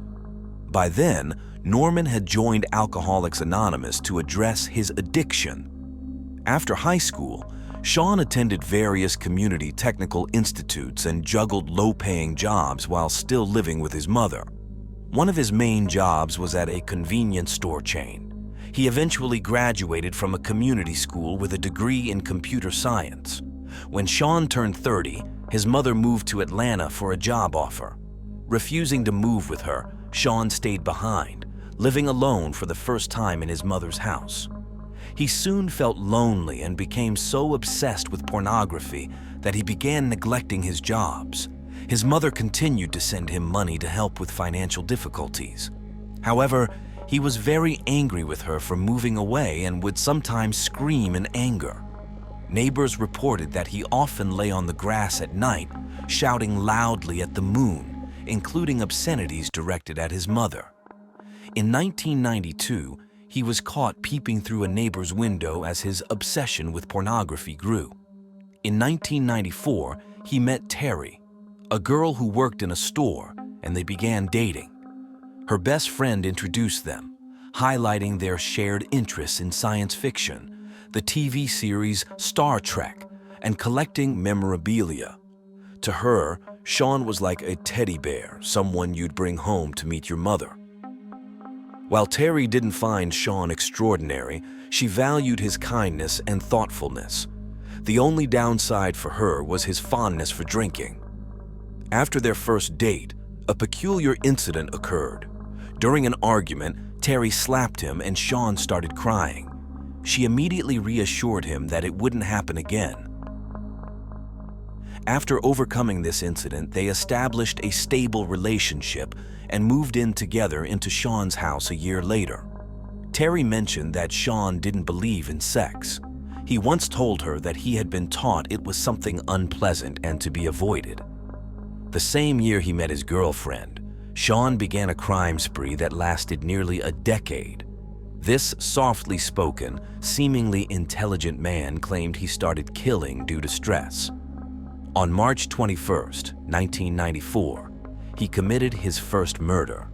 He entered the St. James Place, a prestigious retirement home in Baton Rouge located across from where he worked. Around 3 in the morning, he managed to get inside when a nurse left the door unlocked. His victim was Ann Bryan, an 82-year-old woman. He attempted to assault her but froze when she screamed as he touched her.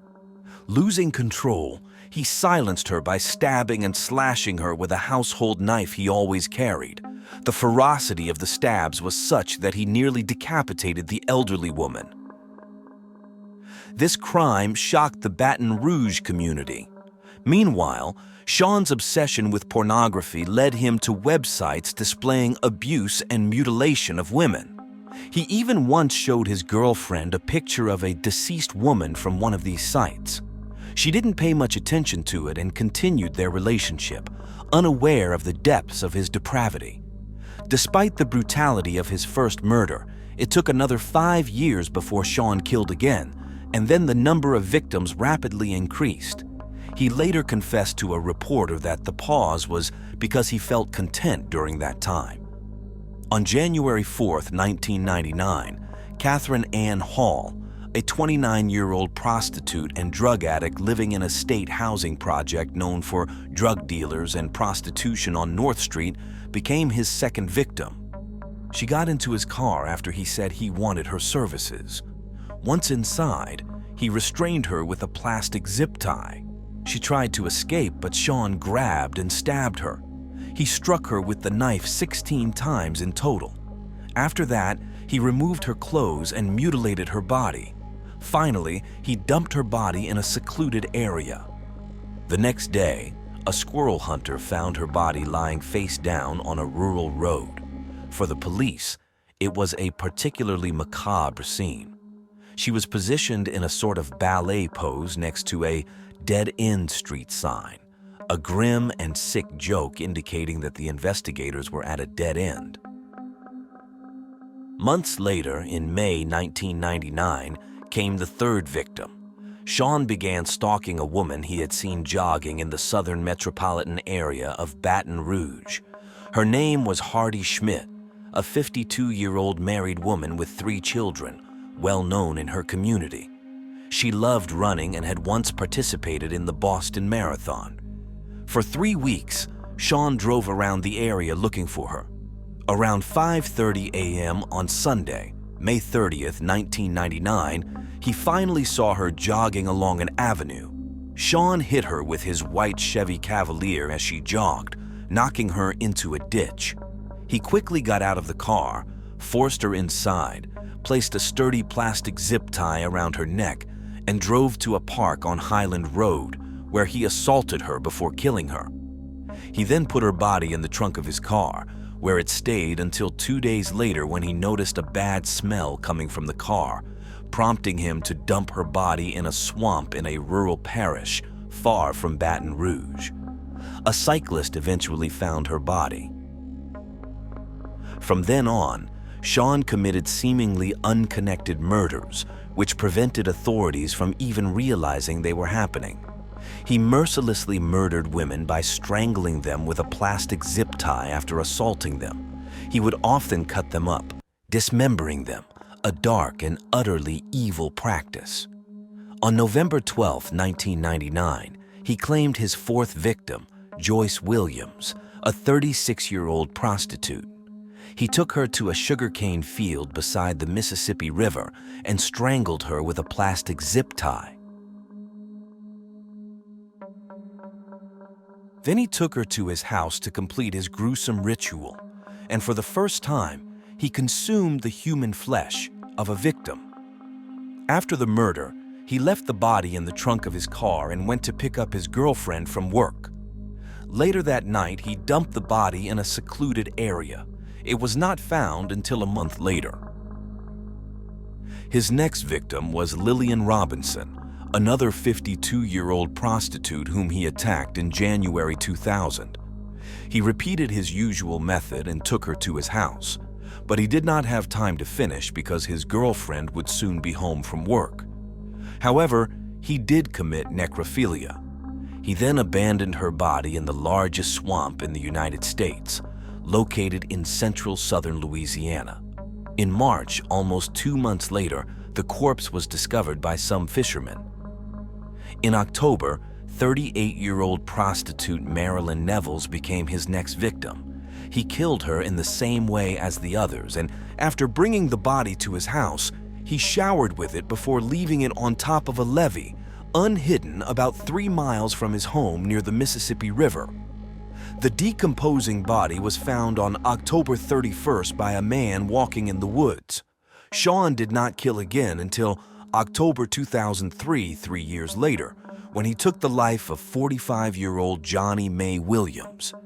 He picked up a divorced mother of 3 who was also a prostitute and drug addict. Sean knew her well as she had cleaned his house several times over about 10 years.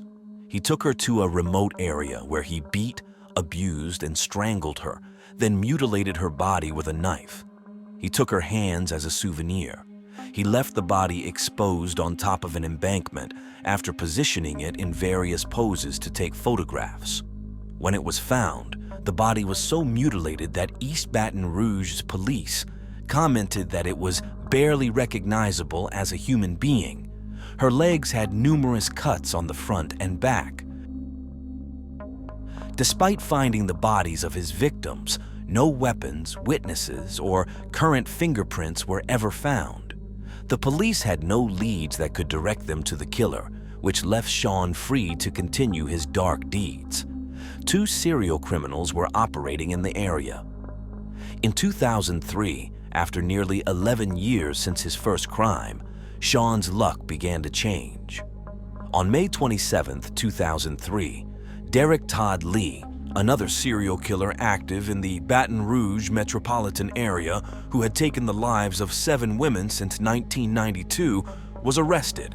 Sean admired this criminal, even keeping newspaper clippings about his crimes, aspiring to surpass him. With Lee's capture, the police started paying closer attention to unresolved cases involving women. When some of these crimes could not be linked to Derek, investigators began to suspect that another serial killer might have been operating simultaneously. Then, in February 2004, Sean committed what would be his 8th and final murder. He killed 43-year-old Donna Bennett Johnston, who had become a prostitute due to her drug addiction. She was heavily intoxicated, making it easy for him to lure her into his car. He took her to a secluded spot near his house. Unable to defend herself, Donna was abused and then strangled with a plastic wrap, like his previous victims. According to Sean, she became unconscious within seconds and then died. Her last words were, "I can't breathe." After killing her, he placed the body on the grass, removed all her clothes, and mutilated her body horrifically, committing cannibalism and cutting out a butterfly tattoo she had. Donna's body was discovered on February 27, 2004, in a canal south of Louisiana State University. It was, for many, Sean's most gruesome and sordid murder. Crucially, Donna had fought against her attacker, as evidenced by the DNA found under the nails of her right hand. Unfortunately, there was no match in the police records, but it was the same DNA found on 2 other bodies previously discovered, those of Catherine Ann Hall and Johnny May Williams. However, a tire print found near Donna's body proved to be Sean's undoing, and a stroke of luck for the investigators, who had until then had little to go on in the case. The police established a special task force to thoroughly investigate the deaths of Donna, Johnny, and Catherine, along with other similar unsolved murders. Highly specialized experts were dedicated to this effort. Detectives took photos and made casts of the Goodyear tire tracks, which were fortunately quite distinct. These tracks were linked to a unique set of tires, and Louisiana's State Crime Lab was able to determine their make, model, and type. They further narrowed down the possibilities when they discovered that this particular tire was only manufactured over a 3-year period that ended in 2003. Only 200 of these tires were sold in the Baton Rouge metropolitan area. Local authorities collaborated with Goodyear stores to track down those who had purchased this particular type of tire in the area. Investigators then conducted DNA tests on these individuals, including Sean. The aim was to compare their DNA samples with the evidence found on one of the victims' bodies. On April 28, 2004, it was Sean's turn to provide his DNA sample for the test. He was the 26th person on the list of buyers. A police agent questioned him at his home to request the sample, which Sean provided without any issue. However, his responses raised suspicions. He mentioned knowing Johnny because she had cleaned his house several times. He also explained that his vehicle's tire tracks were found near where Donna's body was discovered because he had stopped there to urinate. Lastly, he made a bizarre comment about finding blood in his car, claiming it was from a time when Johnny had a heavy menstrual period while he was driving her somewhere. The detective was convinced he was dealing with the right man but had to let him go that night while waiting for the DNA test results. Eventually, the test confirmed the detective's suspicions. He was indeed the murderer. The following day, April 29, 2004, a special task force returned to the house and arrested Sean for murder. As he was being handcuffed, he looked at Terry and simply said, "I'm sorry." One of the officers approached Terry and asked if she knew she had been living with a serial killer. Her world collapsed that night. Sean had been her partner for 9 years. It was unbelievable what was happening. Later that same day, Sean confessed to his crimes while the police executed a search warrant at his house, leading to astonishing discoveries. Detectives found 45 digital photographs on his computer that showed the mutilated body of Donna, as well as the corpse in the trunk of his car. They also uncovered photos of other victims.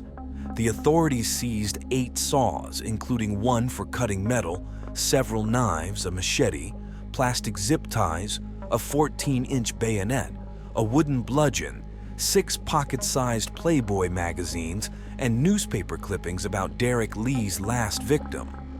One of his computers also contained files on murders and necrophilia. Additionally, several books on both fiction and nonfiction about serial killers were confiscated. Sean confessed to his murders with a mix of pride and sadness for what he had done. He expressed regret for deceiving people, but admitted he would do it again, and that if released, he would find someone before nightfall. I'm sorry I hurt people, but I would do it again. In May 2004, FBI agents interviewed Sean. His darkest side emerged. During the conversation, he told the officials that he was playing a chess game with them as they investigated each of the crime scenes. He used TV news to strategize his next move and assess whether he was winning the game. He claimed he was the chess master then and they would never win. His main interest was whether they found the body, where, and in what condition. He then explained to the agents how he used a combination of charm and money to lure his victims into his vehicle. He recounted how the prostitutes loved him because he treated them with respect, like ladies, even though he had no specific plan or agenda on when or where he would kill his next victim. It all depended on when the opportunity presented itself. However, he always paid close attention to when and where to dispose of the bodies. One of the most striking aspects of this case was how Sean successfully hid his double life from his partner. He made sure to pick her up after work and she never suspected a thing. Once, she noticed a bad smell coming from the trunk of the car, and he told her it was a dead animal that had hit his car. He cleaned the vehicle immediately. Another time, Terry noticed the car's mileage increasing rapidly due to the trips John made to find his victims and then dispose of the bodies. However, she only suspected that he might be cheating on her with another woman. Terry had to hear it from John himself to believe what the police were saying. She asked him if he did it, and he admitted it and expressed his regret. Sean was charged with his crimes at different times as investigators worked to find evidence that would support his confession to the murders. For example, the police had no idea about the crime committed against Marilyn Nevels. Marilyn had been missing for 4 years, a fact Sean confessed to. Her disappearance had never been reported. Meanwhile, the crime lab continued to search the house for traces of blood, bones, and tissues. This led them to realize that Sean had kept some parts of his dismembered victims' bodies in his house as souvenirs. The photographs helped him relive the murders. It was determined that he had consumed the flesh of his victims, committed necrophilia with the corpses, and even showered with one of the dead bodies and painted the nails of the hands he had mutilated. In the aftermath of Sean's arrest, a friend of Donna, his last victim for over a decade, sent a letter to the criminal. He responded with several letters in which he expressed some remorse for the murders he committed, especially for mutilating the bodies. He mentioned that he didn't talk much with Donna and that sex was not his intention. He described that night as one filled with pure evil, devoid of compassion, faith, mercy, or hope. He blamed his lack of faith and his long-standing hatred towards God. He admitted he didn't really understand what came over him and confessed that even 10 years earlier, he could never have imagined harming anyone. He described it as a mystery why he did those things to the corpse, and something deep in his subconscious told him he needed those macabre actions. He also stated that sometimes he committed the murders without knowing what he was doing. In another part of the letter, he expressed deep regret for killing those women. In the end, he showed repentance and stated he did not want to die, but that was up to the Almighty. He also declared his love for his family, now realizing he truly loved them, that God loved him, and he loved God. Donna's friend passed away in 2005 from complications related to AIDS, but before her death, she handed over Sean's letters to the prosecutors, which were used in the trials against him to demonstrate his culpability for the crimes. Initially, Sean was tried for the murder of Joyce Williams. During the trial, Sean's girlfriend testified that he confessed the crime to her because he needed to make things right with God. In 2007, after years of judicial delays, he was sentenced to life imprisonment for that crime. The following year, on July 21, 2008, in a unanimous verdict, he was found guilty of the murders of 3 more of his victims. This moved the trial into the sentencing phase. The defense brought a doctor to the stand who testified that Sean exhibited signs of schizoaffective disorder, arguing that he should not be considered mentally capable. Relatives of the victims also testified. Lauren Williams, the daughter of Johnny Mae Williams, confronted him from the stand and asked why he did it. He shrugged and simply said, "I'm sorry." But she did not believe in his repentance. On July 31st at 3:03 p.m., the jury began deliberations on what Sean's sentence should be. At 5:45 p.m., they returned to the courtroom without having reached an agreement on the prosecution's request for the death penalty. As a result, Sean was sentenced to life imprisonment with hard labor without the possibility of parole. Later, in 2013, he was found guilty of second-degree murder and received another life sentence for the deaths of Ann Bryan and Hardy Schmidt. He was incarcerated in the Louisiana State Penitentiary, where he remains to this day. No one knows for sure what stirred in Sean's subconscious, and it seems there may never be an answer. But one shocking revelation came when the district attorney questioned him, and he admitted he would have liked to have had relations with his mother. His mother's departure to another city, leaving him on his own, unleashed a rage that no one could have imagined, leading to the most horrifying murders. What's most disturbing is that despite growing up without his father, Sean was a love child and never showed signs of being capable of such atrocities. Over time, perhaps because he had evaded suspicion for so many years, he began to display the bodies of his victims openly, as if they were his sinister trophies.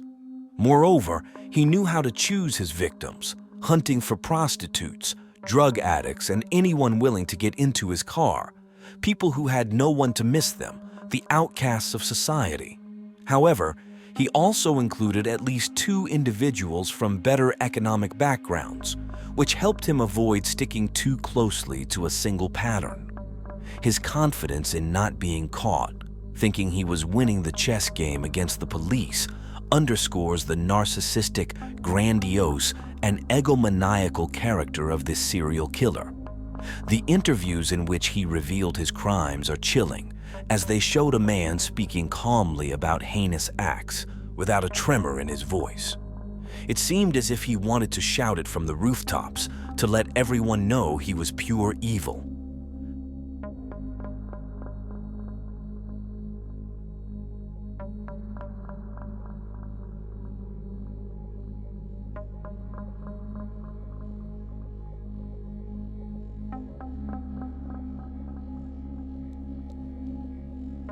The Likens couple had an unstable marriage. They often traveled around Indiana selling candy, beer, and soda at carnival stands throughout the summer, frequently relocating and consistently facing severe financial challenges. The Likens' sons regularly traveled with them to help with their work, but Sylvia and Jenny were discouraged from joining, mainly out of concern for their safety and education. As a result, the sisters often stayed with relatives, usually their grandmother. By June 1965, Sylvia and Jenny were living with their parents in Indianapolis. On July 3rd, their mother was arrested and subsequently jailed for shoplifting. Shortly after, Lester Likens arranged for his daughters to stay with Gertrude Banaszewski, a mother of 2 girls, Paula and Stephanie, whom the sisters had recently met at Arsenal Technical High School. When making this arrangement, Gertrude assured Lester that she would take care of his daughters as if they were her own children, but the reality would prove tragically different. Sylvia Marie Likens was born on January 3, 1949, in Lebanon, Indiana, USA. She was the third of 5 children born to carnival workers Lester Likens and his wife, Betty Likens, formerly Grimes when she was single. Sylvia grew up between 2 sets of twins, Daniel and Diana, who were 2 years older, and Benny and Jenny, who were a year younger. Her little sister Jenny had polio, which weakened one of her legs significantly, causing her to limp noticeably. She had to wear a steel brace on her leg to help her walk. Her parents, Lester and Betty, had a rocky marriage. They often sold candy, beer, and soft drinks at carnival booths throughout Indiana all summer long, constantly moving and frequently facing serious financial difficulties. The Likens' children sometimes traveled with them to help out, but Sylvia and Jenny often stayed with relatives, mostly with their grandmother. This arrangement not only kept the young girls safe, but also allowed them to continue their education more steadily. From a young age, Sylvia took on babysitting and did errands for neighbors and friends. She also did household chores like ironing clothes, earning a little bit of money to buy things for herself. She often shared her earnings with her mom. Those who knew her said Sylvia was a friendly, confident, and charming girl. She had long, wavy, light brown hair that fell just below her shoulders. Her friends called her Cookie. Despite her vibrant personality, Sylvia was self-conscious about her smile because she was missing a front tooth, which she lost while playing with one of her brothers as a child. She loved music, especially the Beatles, and was very protective of her younger sister Jenny. Jenny was much shyer and less secure.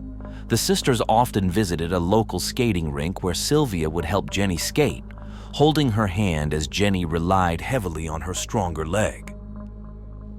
In June 1965, Sylvia and Jenny Likens were living with their parents in Indianapolis. The following month, their mother was arrested and later jailed for theft. Shortly thereafter, Lester arranged for his younger daughters to stay with Gertrude Banaszewski, a mother of 2 girls, Paula and Stephanie, whom the Likens sisters had met at Arsenal Technical High School. Gertrude assured Lester that she would look after the girls as if they were her own until his return. A little after the 4th of July celebrations, the Likens sisters moved to 3850 East New York Street, while their father, older brothers, and later their mother went to the East Coast with the carnival. The deal with Gertrude was that she would receive $20 a week in exchange for hosting Sylvia and Jenny and taking care of them until they returned in November. Initially, everything at the Banaszewski home seemed normal. Sylvia got along well with Stephanie, singing along to pop records and willingly helping with household chores. The Lycan sisters regularly attended Sunday school with the other Banaszewski children, and the pastor praised Sylvia's kindness and respect for sacred matters. Although Lester had agreed to pay Gertrude, the payments started to arrive late, usually a day or two beyond the scheduled dates. However, this delay soon began to irritate Gertrude. Out of frustration, she started mistreating the girls, beginning with spanking them on their bare buttocks with various instruments, such as a 1/4-inch thick paddle, making statements such as, "Well, I took care of you two little bitches for a week for nothing." As the payment delays became more frequent, the beatings and mistreatment escalated. On one occasion, both girls were hit about 15 times on the back with the paddle after Paula accused them of eating too much at a church dinner they had attended with the other children. It had only been a month since they had been staying with the Banaszewski family, and it was now the end of August. By that time, Gertrude had begun to focus all her frustration and abuse almost exclusively on Sylvia. Some speculated that jealousy might have been the driving factor, as Sylvia was not only beautiful, but also had her whole life ahead of her. As the days went by, the abuse and mistreatment escalated. In addition to more frequent beatings, the sisters, particularly Sylvia, were starved. Often they were only given leftovers or spoiled food from the trash cans. On one occasion, Sylvia was accused of stealing candies, though she had actually bought them. Another time, she was publicly humiliated. Sylvia claimed she had a boyfriend in Long Beach, whom she had met in the spring when her family lived in California. As she shared stories about those days with Stephanie and Jenny, Sylvia mentioned that once she had snuggled under the covers with her boyfriend. Hearing this, Gertrude asked, "Why did you do that, Sylvia?" Sylvia shrugged and replied, "I don't know," and shrugged. A few days later, Gertrude brought up the topic again, suggesting mockingly, "Your stomach seems to be getting bigger, Sylvia. Looks like you might be having a baby." Sylvia thought it was a joke and responded, "Yeah, it must be getting big then." The abuse escalated. Gertrude repeatedly brought up Sylvia's interactions with boys, insinuating that any contact would surely lead to pregnancy. Suddenly, one day she kicked Sylvia in the genitals. Paula, one of Gertrude's daughters who was overweight, 3 months pregnant, and jealous of Sylvia's looks, joined in the attack. She pulled Sylvia from her chair to the kitchen floor and yelled, "You're not fit to sit in a chair." On another occasion, while the family was having dinner, Gertrude, Paula, and a neighborhood boy named Randy Gordon Lepper forced Sylvia to eat a hot dog overloaded with mustard, ketchup, and other spices. Naturally, Sylvia vomited, and they cruelly made her swallow what she had thrown up. Exhausted from all the abuse, Sylvia apparently spread a rumor at school accusing Stephanie and Paula of prostitution. One day, a boy made propositions to Stephanie at school, mentioning Sylvia had started the rumor. When they got home from school, Stephanie confronted Sylvia, who admitted to starting the rumor. In retaliation, Stephanie punched Sylvia hard. Sylvia, crying, apologized, and Stephanie also started crying. Randolph Hubbard, 15, Stephanie's boyfriend, learned about the incident and the rumors and brutally attacked Sylvia. He slapped her, slammed her head against the wall, and then threw her down on the floor. Gertrude also joined in, repeatedly using the paddle to beat Sylvia. Every day at the Banaszewski residence was a nightmare, with the episodes of violence only worsening. On one occasion, Paula punched Sylvia in the face with such force that she fractured her own wrist, focusing all her blows on Sylvia's mouth and eyes. Later, Paula used the cast on her arm to hit Sylvia even harder. But the violence wasn't just physical. The Likens sisters were also subjected to verbal and psychological abuse. On one occasion, Gertrude accused Sylvia of being promiscuous and engaging in prostitution. She delivered a lengthy tirade about the filth of prostitution and the degradation of women in general. Afterwards, she forced young Jenny to hit her own older sister, threatening that if she didn't comply, she would suffer the same fate as Sylvia. The assaults on the Likens girls didn't only come from the Banishevsky family. Coy Hubbard and several of his classmates frequently visited Gertrude's home and tormented Sylvia both physically and verbally. Often Gertrude's own children, and even Gertrude herself, would join in to inflict harm on Sylvia. The neighborhood children routinely beat Sylvia. Sometimes they used her as a practice dummy in violent judo sessions, sawing her body, burning her skin with burning sticks. They went so far as to severely injure little Sylvia's genitals. To entertain Gertrude and her teenage accomplices, Sylvia was forced to undress in the living room and masturbate with a bottle. Afterwards, Gertrude would tell everyone that this act of humiliation was to show Jenny what kind of girl her sister was. Over time, Gertrude banned Sylvia from attending school after she confessed to stealing a gym suit from school. She had only taken it because Gertrude refused to buy her clothes. This not only disrupted her education, but also led to severe punishment. Gertrude repeatedly beat Sylvia with a 7-centimeter wide police belt. Gertrude shifted the conversation to the evils of premarital sex and then brutally kicked Likens in the genitals. During this attack, Stephanie came to Likens' defense, shouting, "She didn't do anything."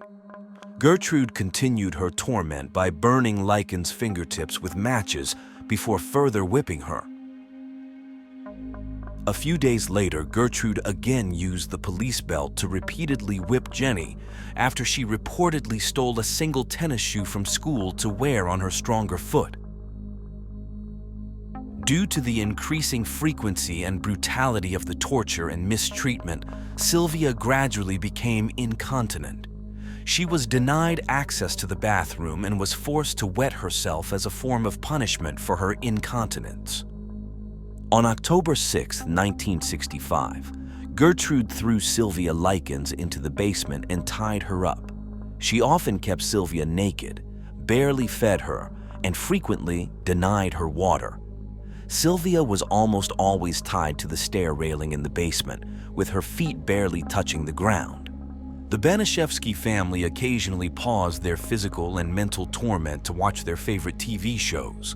They even involved neighborhood boys who paid 5 cents each to see Sylvia's body displayed and to participate in humiliating her, beating her, burning her, and ultimately mutilating her. During her captivity in the basement, Gertrude and her children tied and gagged Sylvia, then placed her in a bathtub filled with scalding water. They proceeded to rub salt into her wounds. Shortly after this incident, the father of a neighborhood boy named Michael John Monroe anonymously called Arsenal School to report that a girl with open sores all over her body was living at the Banishevsky house. Since Sylvia had not attended school for several days, a school nurse visited Gertrude's address to investigate.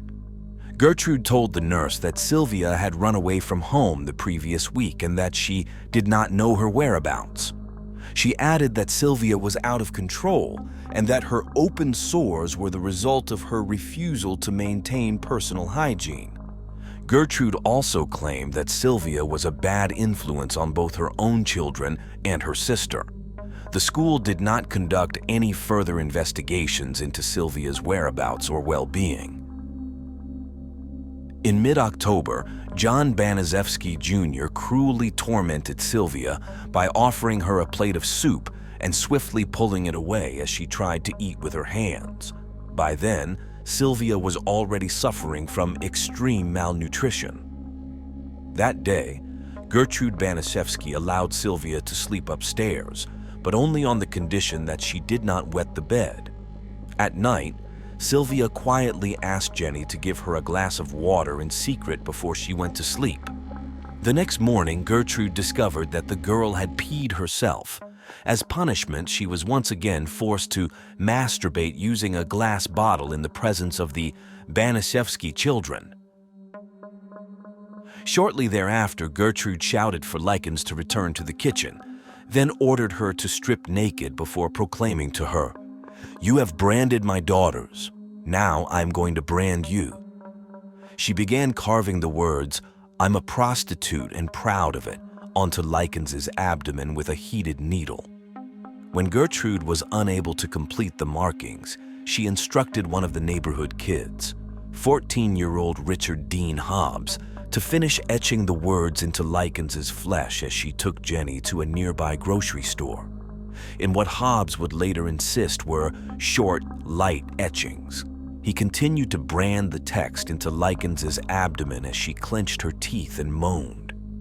Richard, like 10-year-old Shirley, took Sylvia to the basement, where they each proceeded to use an anchor bolt in an attempt to burn the letter S beneath Likens' left breast, although they applied one section of the loop backwards, and this deep burn scar would resemble the number 3.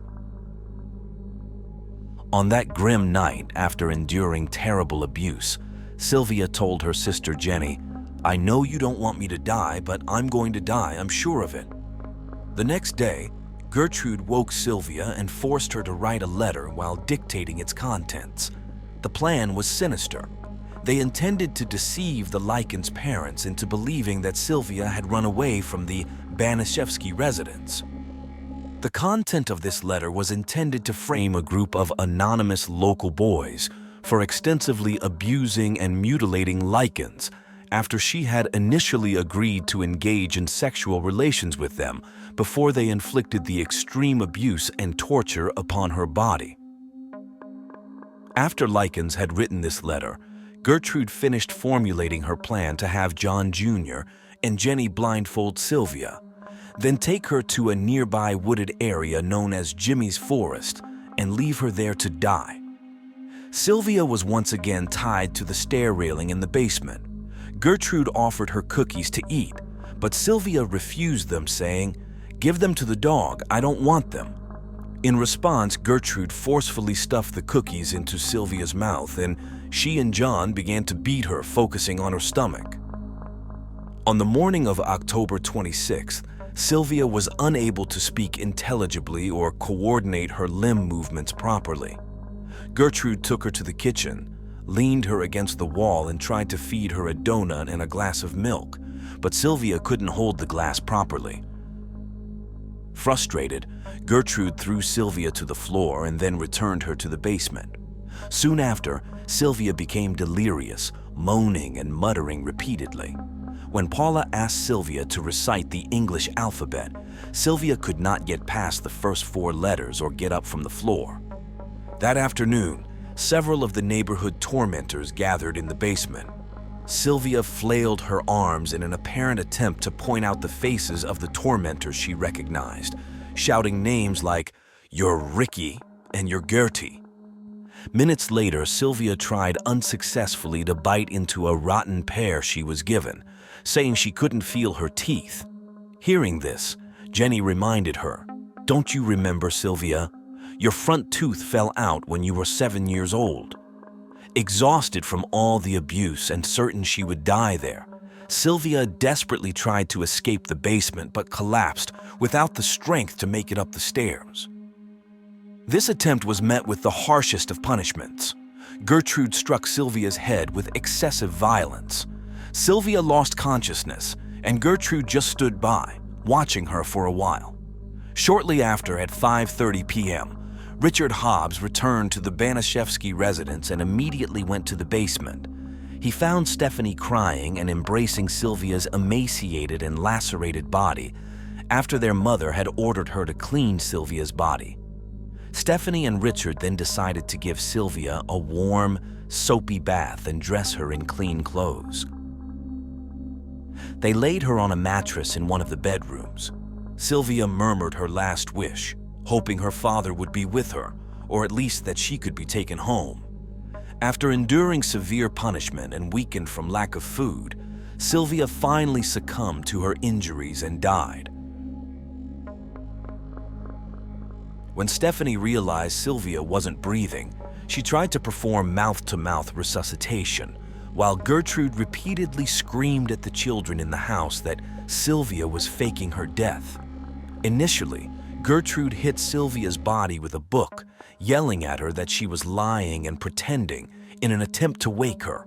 Soon, in a panic, Gertrude told Richard Hobbs to call the police from a nearby payphone.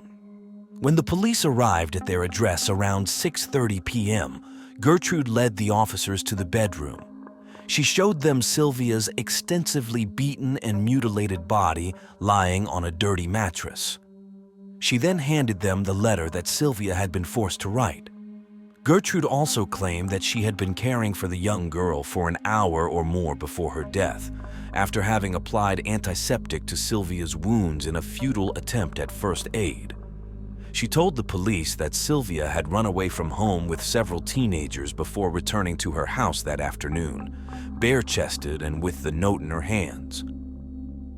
Holding a Bible, Paula, having declared to everyone in the house that Sylvia's death was meant to happen, looked at Jenny and calmly said, "If you want to live with us, Jenny, we'll treat you like our own sister."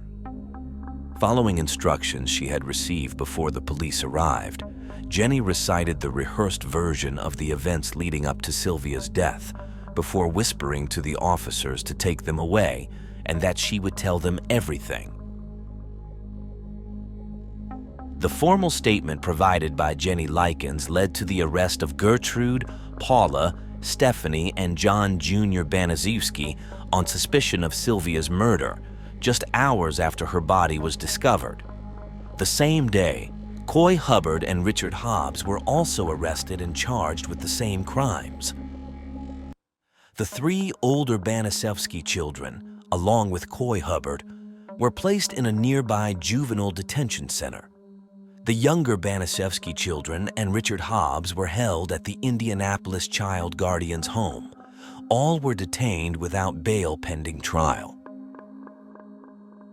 Initially, Gertrude denied any involvement in Sylvia Likens' death, though just a day into her detention, she confessed to knowing the children and acknowledged that her daughter Paula and Coy Hubbard had physically and emotionally abused Sylvia. Gertrude also admitted to forcing the girl to sleep in the basement on approximately 3 occasions when she had wet the bed. She became evasive when an officer suggested that the probable reasons for Sylvia's incontinence were her mental distress and kidney injuries. Paula, showing no remorse, signed a statement admitting she had repeatedly beaten Sylvia. She also confessed to an incident where Sylvia's wrist was fractured and admitted to other acts of brutality, such as pushing her down the basement stairs 2 or 3 times. John Jr. confessed to whipping Sylvia once and often used his fist to abuse her.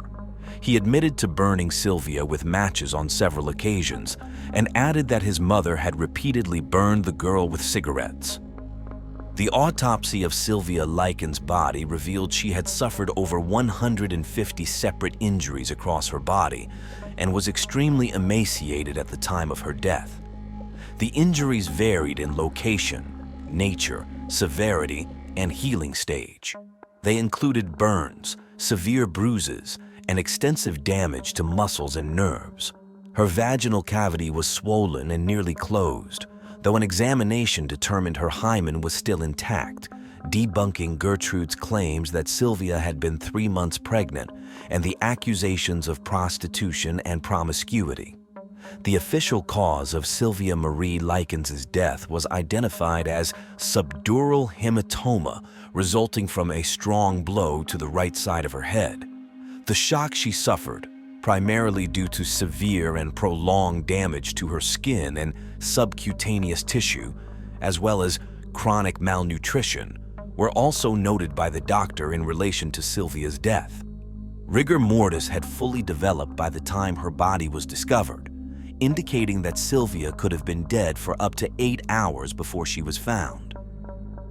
Although the autopsy doctor noted that Sylvia had been bathed recently, possibly post-mortem, this action could have accelerated the loss of body temperature and therefore the onset of rigor mortis. Gertrude Banaszewski, her eldest daughter Paula, her son John, and 2 neighborhood youths, Coy Hubbard and Richard Hobbs, were tried and convicted in May 1966 for the neglect, torture, and murder of Sylvia Likens. After 8 hours of deliberation, the jury found Gertrude Banaszewski guilty of first-degree murder. She was sentenced to life imprisonment but was paroled in 1985. Paula was found guilty of second-degree murder and was released in 1972. Hobbs, Hubbard, and John were found guilty of manslaughter and spent less than 2 years in the Indiana Reformatory before being granted parole on February 27, 1968.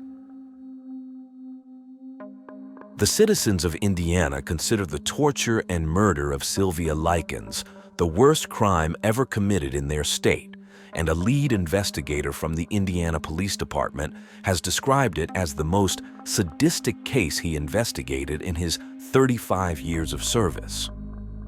Sylvia died on October 26th in Indianapolis, Indiana, USA. Her parents were supposed to return for her and her sister in November, but Sylvia passed away before their arrival. The Likens sisters were fearful of reporting the increasing incidence of abuse and neglect to family members or adults at their school, worried that doing so might worsen their already dire situation. Both sisters feared that speaking out would only worsen their situation. Jenny, the younger sister, struggled against the urge to inform family members because Gertrude had threatened that she would be abused and tortured just as her sister was if she spoke up. Jenny also faced harassment from neighborhood girls who ridiculed or occasionally beat her whenever she mentioned Sylvia's situation. The closest neighbors of the Banaszewski residence, a middle-aged couple, along with other families in the neighborhood, suspected or had seen signs that the girls were being mistreated, but no one dared to report it to the authorities. Nothing was done to stop the abuse the Likens sisters were enduring, and no one could rescue them in time from this nightmare. All those involved in her torture and murder were sentenced to prison. Although some of the culprits did not serve their full sentences, they could not escape the scars and the horror they caused, which will follow them for the rest of their lives.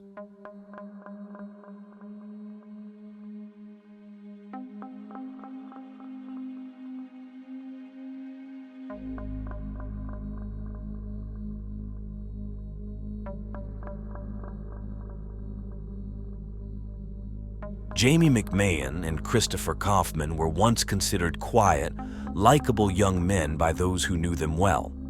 Everyone thought they were just good guys.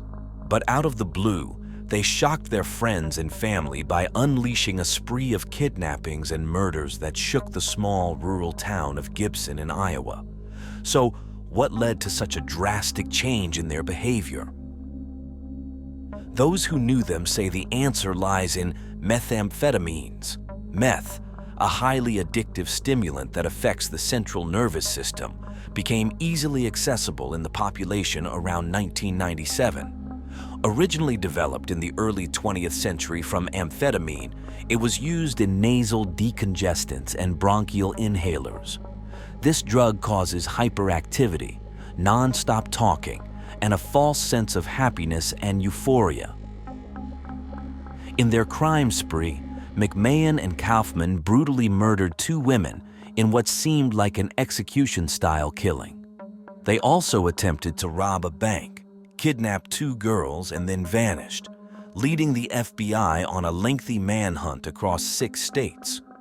This case has gone down in history as one of the most horrible in the United States. Jamie Gerald McMahon and Chris Michael Kaufman were born in small towns in Mahaska County, Iowa.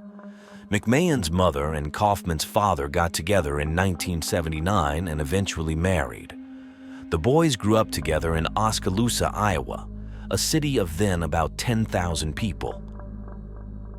In 1997, Jamie was 22 and Chris was 18. McMahon was the outgoing, charismatic, and attractive older brother, while Kaufman was a quiet, non-athletic man. Kaufman had just graduated from high school with apparently few prospects and a group of friends who ran the streets, and McMahon had recently lost his job at a local plant. By the start of the summer, the 22-year-old McMahon was hanging out with 18-year-old Kaufman and his high school-age friends, and both were doing drugs. Friends and family described them as good kids who suddenly started to change. A few months before June 1997, Jamie began showing signs of personality changes. Soon after, he started spending a lot of time with his stepbrother Chris. This was surprising because, although they lived close by, they weren't part of the same social circle and hadn't been in close contact before.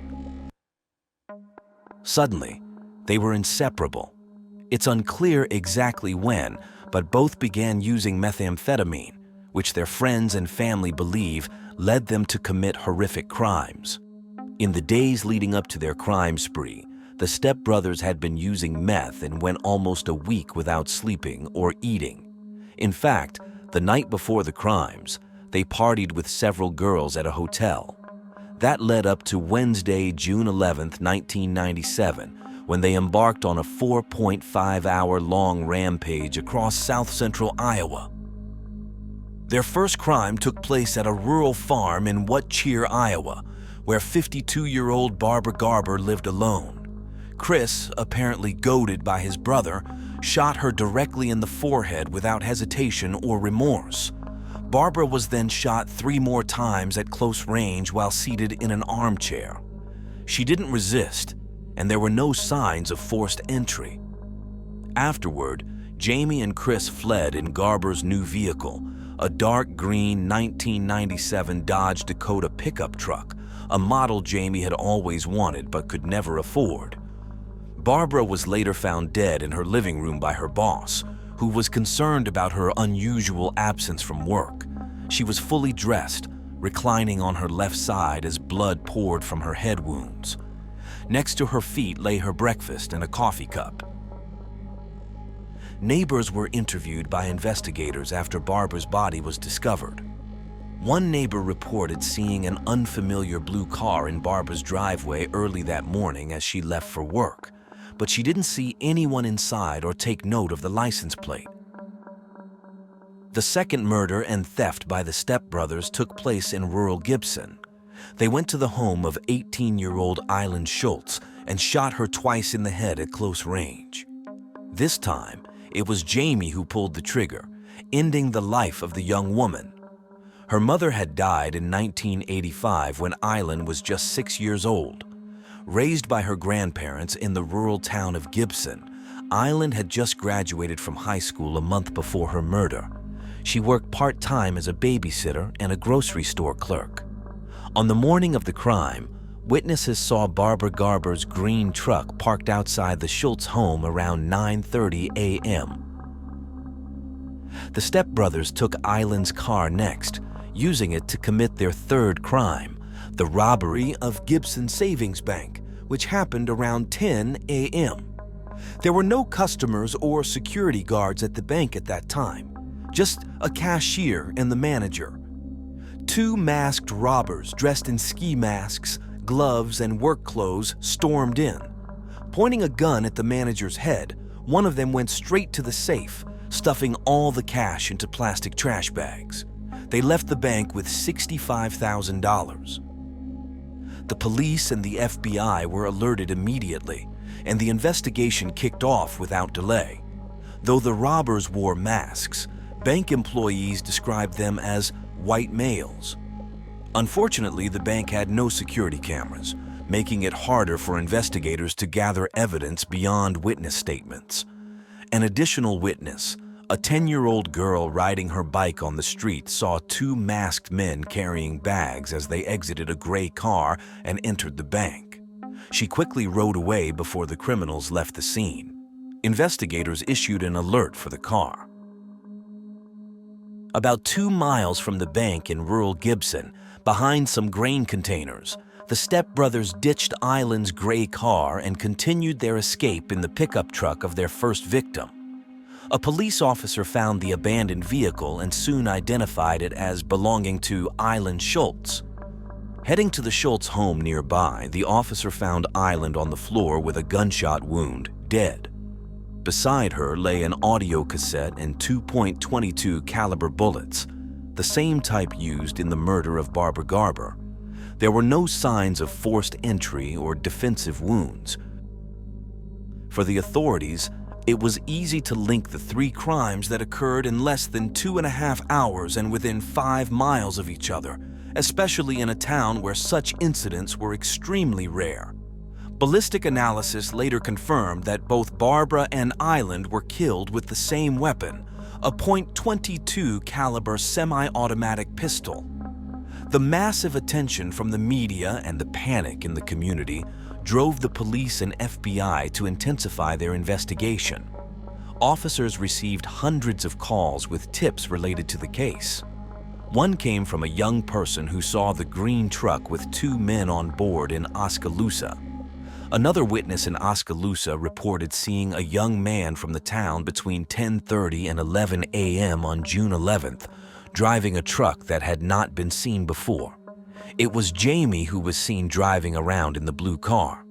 There was another passenger, but the witness couldn't get a good look at them. By the end of that day, investigators had Jamie's name and a description of one of the suspects. The next day, they arrived at the last known address of Jamie McMahon, his parents' house in Oskaloosa. His parents mentioned they hadn't seen him since the day of the crime and shared that his stepbrother Chris, who had been inseparable from Jamie in recent weeks, was also missing. Jamie's friends told the police that they had seen the two stepbrothers together the night before the crimes, driving a blue car. This matched the vehicle that a neighbor had seen early in the morning outside Barbara Garber's house.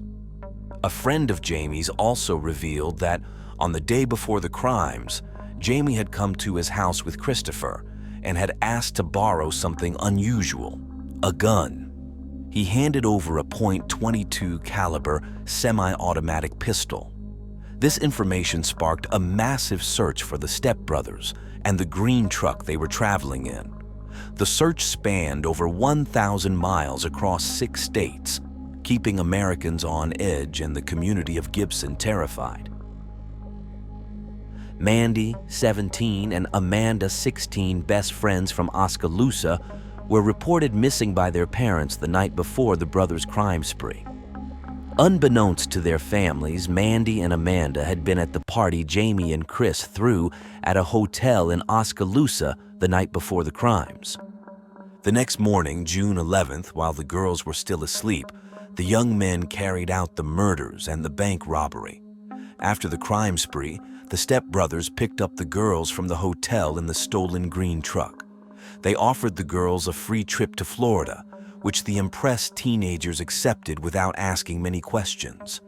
At one point during their trip, they stopped at a river where the fugitives threw a bag into the water. Together, the 4 young people visited Branson, Missouri, and Walt Disney World. For the girls, it seemed like a fun vacation. After 7 days, Jamie and Chris confessed to the girls about the crimes they had committed. At the same time, Jamie reached out to his ex-girlfriend to find out what the police knew about him.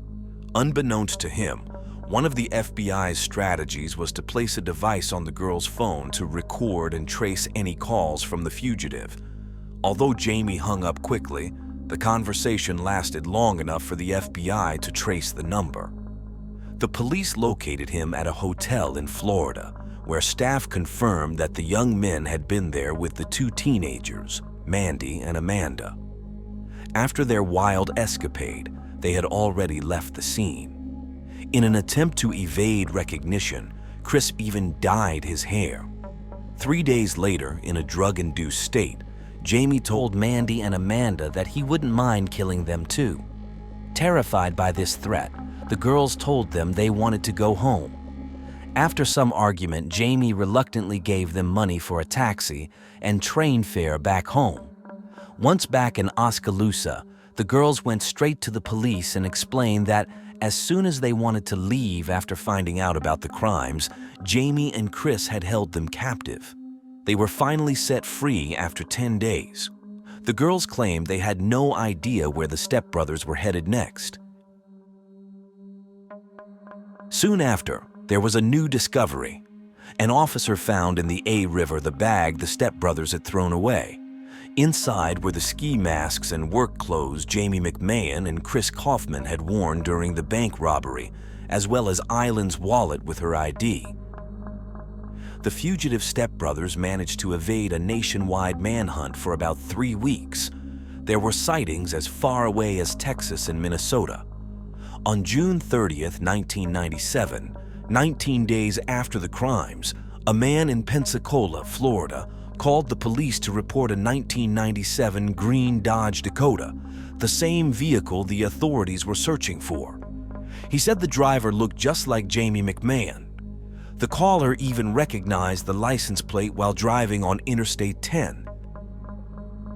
The case gained national attention after the vehicle, and a description of the crimes were broadcast twice on America's Most Wanted, leading to their identification.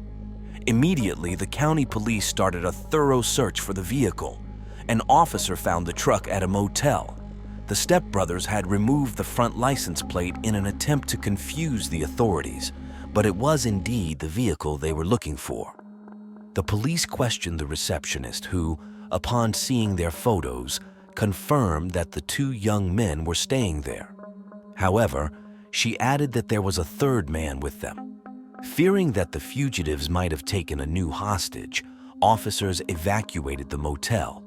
A SWAT team along with negotiators arrived, snipers were positioned, and officers surrounded the area. A negotiator called the room's phone and the unidentified man answered.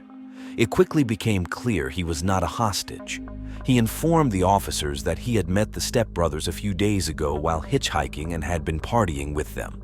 He explained that Jamie and Chris had been awake for 4 days, high on methamphetamines, and were now finally asleep. The man on the phone was shocked to learn that they were murderers and that they were armed. As the frightened man was unsure what to do, and the negotiator was trying to persuade him to leave the room, the stepbrothers woke up. Jamie grabbed the phone and the officer asked him to let the innocent man go. After 2 hours of tense negotiations, the man finally walked out of the room with his hands up. He had met the fugitives in New Orleans and spent a couple of days with them. He reported that the room was filled with lots of money and drugs, and as far as he could see, there was only 1 gun. The negotiator managed to speak with Chris over the phone, who was very tired and not in a clear state of mind to make decisions. Therefore, the negotiator turned back to Jamie and asked him to help his younger brother out of this situation. Jamie did just that, convincing Chris to leave the room with his hands raised. Only Jamie remained, exhausted, continuously handling the gun as if contemplating suicide and feeling utterly lost. He sought help over the phone from the negotiator. The officer convinced him to try to stay alive and surrender. Finally, he did. After 4 grueling hours, Jamie McMahon surrendered to the authorities, ending a lengthy chase that had taken him and his stepbrother across 6 states. The authorities searched the room, recovering $29,000 of the $65,000 stolen from the bank and the .22 caliber semi-automatic pistol. Empty beer bottles, marijuana, and methamphetamines rounded out the grim scene. Over 3 weeks, the stepbrothers had blown through $36,000 on drugs, hotels, and women. Back in Iowa, McMahon and Kaufman faced charges of first-degree murder and robbing a federal bank. They returned to a community that had been deeply concerned and frightened while awaiting their capture. Chris confessed to the crimes to the authorities, thinking that doing so might preempt his stepbrother from pinning both murders on him. Looking gaunt after weeks of heavy drug use, Kaufman gave a 95-minute interview where he insisted that the timing of the crimes hadn't been well planned and that they killed the women simply to eliminate potential witnesses. He claimed it was Jamie's idea to rob the bank and that they needed a car for the job. Jamie had already set his sights on Barbara Garber's truck, which he liked and wanted for their crimes. Barbara knew Jamie, which is why she let them into her house. As soon as she did, Chris pulled out the gun and ordered Barbara to sit down. Jamie repeatedly urged his brother to do it, and the young 18-year-old simply complied. Chris admitted to shooting 52-year-old Barbara Garber 4 times in the head. He claimed he did it to prevent her from reporting the theft of her truck.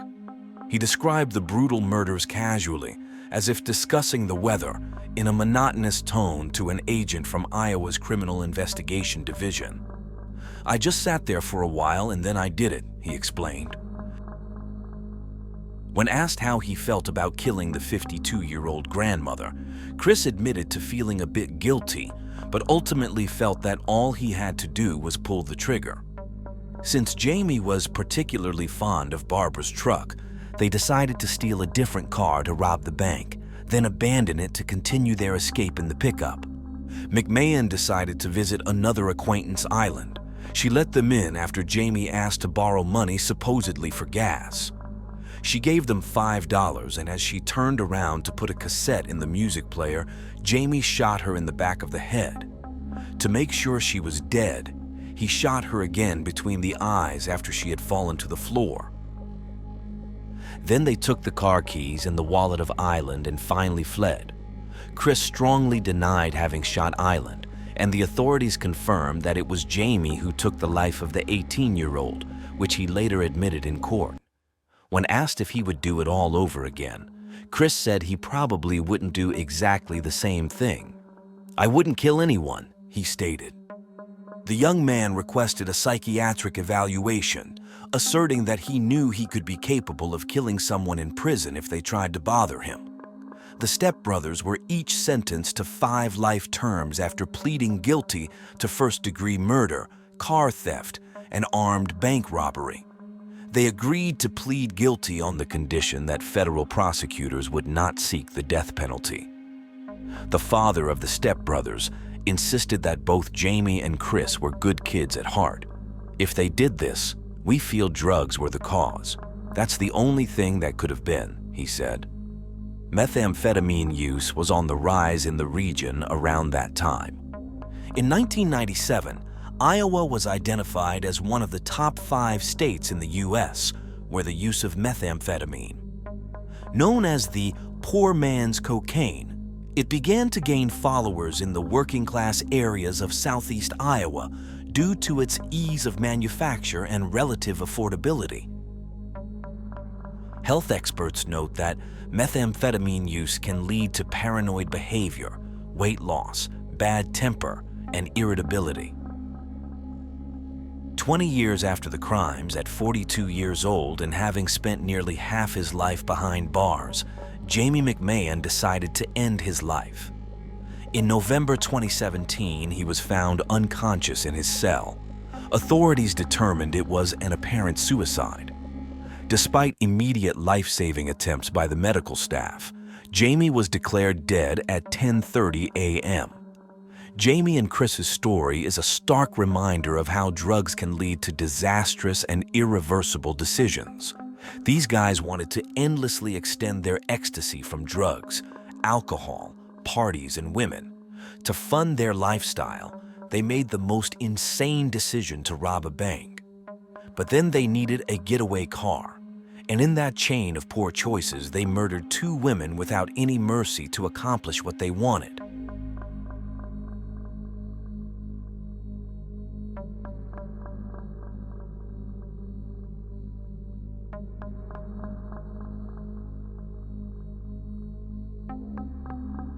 Ayla Reynolds was born on April 4, 2010 in Waterville, a city in the state of Maine, United States.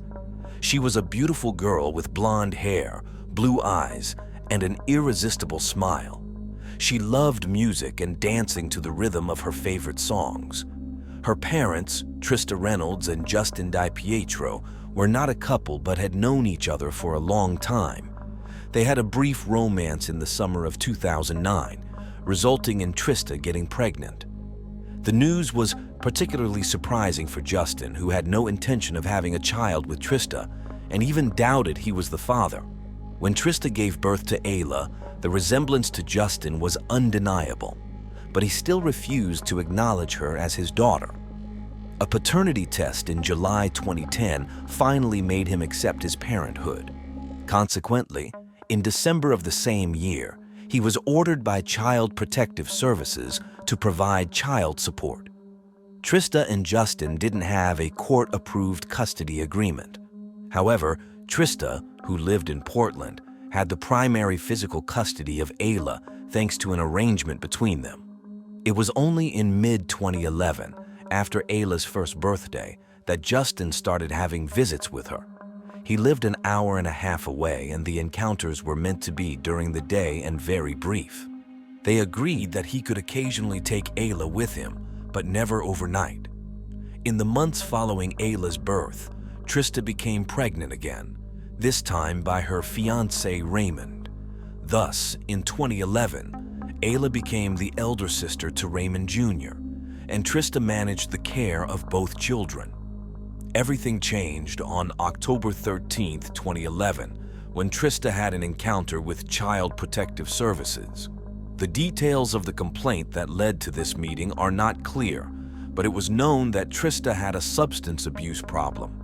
That day, officials gave her an ultimatum: overcome her addiction or lose her children. Immediately, Trista entered a 10-day rehabilitation program and left her children in the care of her mother and sister. Ayla and Raymond were her world, and she was determined not to lose them. By October 2011, Justin had seen Ayla approximately 5 to 10 times. However, just 4 days after Trista's internment on October 17th, Justin and his family decided they wanted custody of Ayla. Justin's mother, Phoebe DiPietro, contacted Child Protective Services and received approval to take Ayla. The official call to inform Trista's relatives about the agency's decision came swiftly. When Ayla's aunt heard that they had to hand over Ayla, she criticized the decision, claiming that Justin was abusive and had harmed the child in the past. The officials argued that a father has more rights to custody than an aunt. Once permission was granted, Justin and his family went to pick up Ayla, but they did not know the address. The child protection officials provided the location through the police. Officer Charles Weaver accompanied Justin and his mother to Jessica's house, Ayla's aunt. The paternal grandmother waited in the car while Justin and the police officer went to the door, leading to a dramatic scene. Jessica implored the officer not to take the child away and warned that she wouldn't give up Ayla willingly. The officer noted that Ayla was in good spirits. She was incessantly laughing, playing, and even trying to initiate conversation. To demonstrate her point, Jessica, Trista's sister, told the officer to observe how Ayla's behavior changed when Justin appeared. At that moment, he had just approached, and seeing him, Ayla immediately started to cry and tried to distance herself. Despite this, the officer took the child and handed her to her father. Ayla was struggling and screaming and even attempted to bite the officer when she was placed in Justin's arms. Ayla's aunt told Officer Charles that Ayla was terrified of her father and that they couldn't take the child away. Charles explained that if it were his decision, he wouldn't let Ayla go with Justin, but it wasn't up to him. He was there to enforce the directive from Child Services. It's crucial to clarify that if Justin had wanted primary physical custody of Ayla, he would have had to reach an agreement with the child's mother or otherwise undergo a judicial process to obtain a judge's approval. As we saw in the custody exchange we just recounted, There was neither an agreement nor a court involved. What was applied was the judgment of a Child Protective Services supervisor. What the official did not consider were the arrangements made by the mother herself, who had full custody for the child to remain in the care of her relatives during her temporary absence. On the other hand, before a court grants a parent exclusive physical custody of a child, usually the conditions are thoroughly evaluated, including a background check and a home visit, which did not occur in Ayla's case. In essence, in custody procedures, the child's best interest must prevail, but reportedly, no report was found to support the adopted decision. In analyses published about Ayla's case, it was believed that only the presence of imminent danger threatening the child's safety could outweigh the stability and continuity provided by staying with her maternal relatives. In this sense, it could be thought that Child Protective Services officials believed the child was at risk. If that had been the case, it is not justified that the measure was applied only to Ayla and not to her little brother Raymond.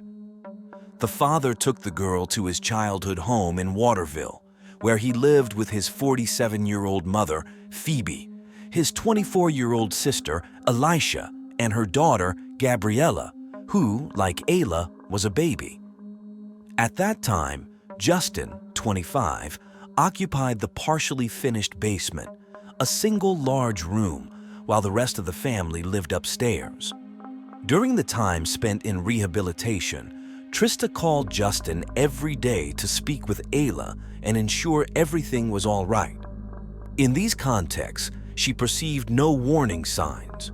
On October 20th, 2011, coinciding with the 8th day of Trista's treatment, there was a meeting to discuss Ayla's case attended by Child Protective Services members, 2 doctors, Trista and her sister Jessica, who were accompanied by a lawyer, and Justin, who participated by phone. This encounter resulted in an agreement. Ayla would be returned to her mother on October 22nd, 2011, as soon as Trista completed the addiction recovering program. It was also agreed that Justin would bring Ayla to the treatment center on the 21st for a visit. Everything was going well for Trista, but the situation would soon change. None of the established agreements were fulfilled. Desperate to regain her daughter, Trista repeatedly called Child Protective Services for help to enforce the agreement made in their presence. Since she could not get anywhere with Child Protective Services, she sought a temporary agreement with Justin. He would continue to keep the child, and she would have regular visits. On November 12, 2011, Justin took the girl to an emergency room. After conducting the pertinent studies, the doctors determined that the little girl had a broken bone in one of her joints. Specifically, the broken bone was in the joint that connects the elbow to the upper arm. Justin told the doctor that the accident had occurred the previous night on November 11th. According to his account, it was raining, and he slipped and fell on her while on the porch with Ayla in his arms. He added that although she had cried, she didn't seem to be injured, and it wasn't evident until the next morning that she required urgent medical attention. By the following Monday, the orthopedist considered that surgery wouldn't be necessary and that the injury would likely heal on its own. A week later, on November 26th, during her 3rd medical appointment to assess the child's progress, the specialist said things were going as planned. Trista was present at that medical consultation to closely follow her daughter's recovery, never thinking that this would be the last time she would hold her in her arms. From that moment, things spiraled. Tired of arguing over the custody of her daughter, over visitations, and even over her right to talk to the child on the phone, the mother decided to take a step forward.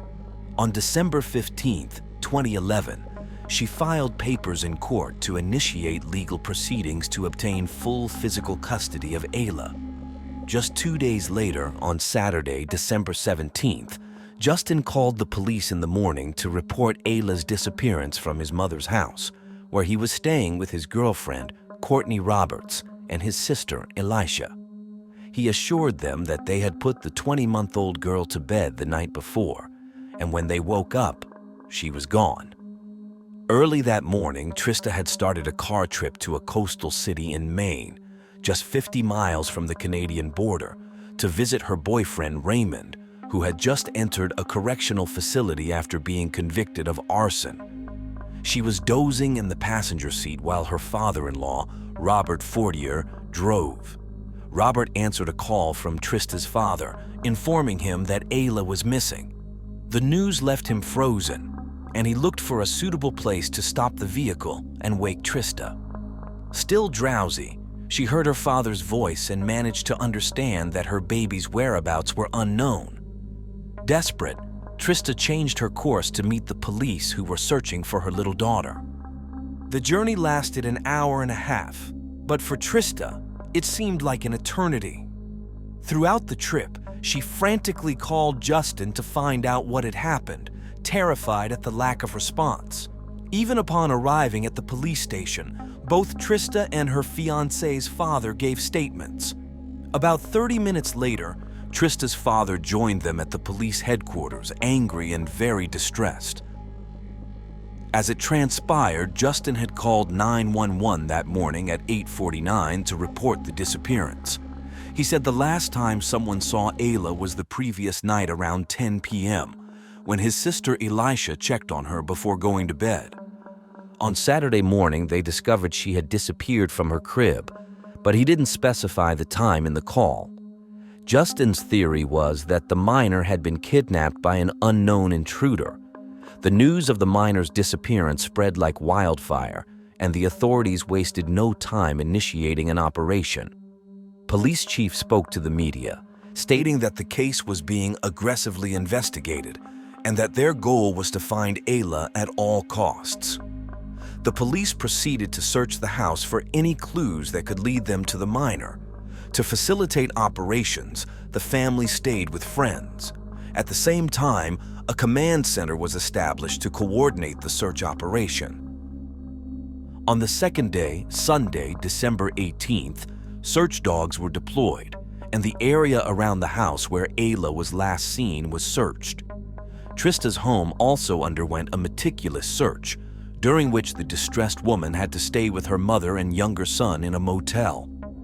Trista's father found it exceedingly difficult to sit idle, as Ayla was the apple of his eye. On the third day, Monday, December 19th, the FBI was requested to assist in the search. By this time, 75 individuals from various agencies were involved in the operation. The Maine State Police seized 2 vehicles from the Di Pietro residence. One, a 1996 Ford Explorer, belonged to Justin.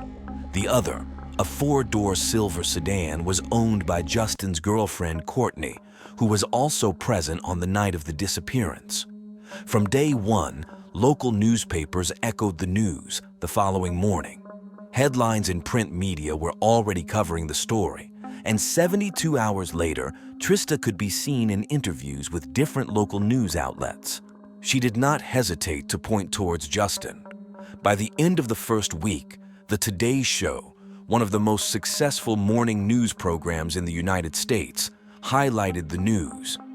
There, Trista insisted that her daughter's father was the only one who could answer her questions, as he was the last to see her alive. On the evening of the 4th day, Justin made his first statement to the media. He appeared calm, as if the disappearance hadn't occurred while the child was under his care. He claimed to have no idea what happened to Ayla and stated he wouldn't make accusations or insinuations until the police determined who was responsible for the disappearance. He also announced that he and his family would do everything possible to aid the investigation and secure his daughter's return. During his statement, Justin acknowledged that Ayla was under his exclusive custody at the time of her disappearance, but he lied, stating that this was achieved through an agreement with the mother. Moreover, he added that Trista was incapable of taking care of the child. As days passed, the search efforts widened. The FBI's child abduction rapid deployment team canvassed the neighborhood, knocking on every door. They repeatedly interviewed neighbors, hoping to uncover some revealing details. The police emphasized the significant effort underway, seeing only commitment and energy from the 75 officers dedicated to resolving the case. Until the 10th day after Justin's complaint, it was estimated that 5,000 hours of work had been invested in the search, and 330 leads were being followed. The operation also involved around 50 civilian volunteers from the Search and Rescue Association. A reward of $30,000 was offered to anyone who could provide a lead that would help in recovering Ayla. Trista remained steadfast in her efforts to find her beloved daughter. The grieving mother was determined in her fight to keep everyone focused on the case. She worked with allies and support groups to organize vigils, marches, and events in memory of Ayla. News cameras were always present, and she, along with other spokespeople, offered new topics to journalists to keep the story on the front page and in the nation's mind. Gradually, the initially optimistic and hopeful message from the authorities started changing. The chief of police continued to insist that the investigation was being considered a missing person case and not a homicide. However, the mood definitively shifted when Justin's house and the surrounding area were cordoned off, the cars were confiscated, and the head of the main criminal prosecution made a public appearance. The police publicly ruled out the possibility of Ayla having walked away on her own, and on the 13th day, the police chief handed over the reins of the case to the State Police Serious Crime Unit. At that moment, an announcement nobody wanted to hear was made. The case ceased being the search for a missing girl and started being considered a criminal investigation. During the initial days, Justin tried to stay as far away from the media as possible, but gradually his presence began to become more frequent.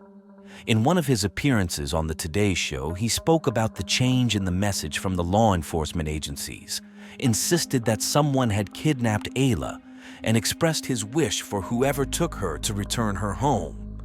He also asserted that he had come on the program hoping to reach whoever had his daughter to let them know that what they were doing was wrong.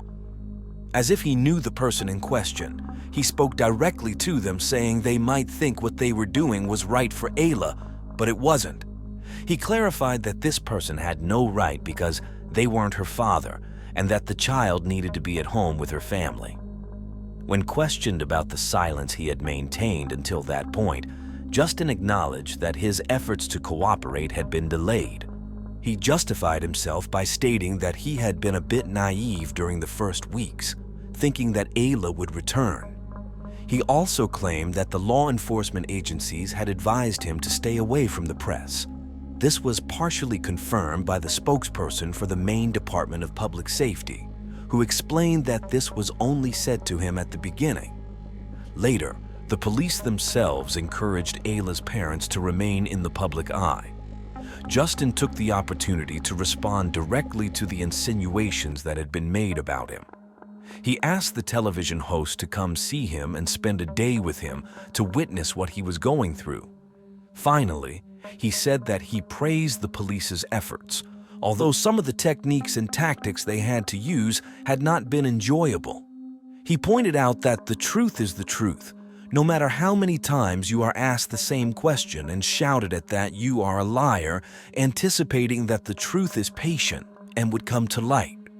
By the end of January, the police revealed that Ayla's blood had been found in various places in the DiPietro house.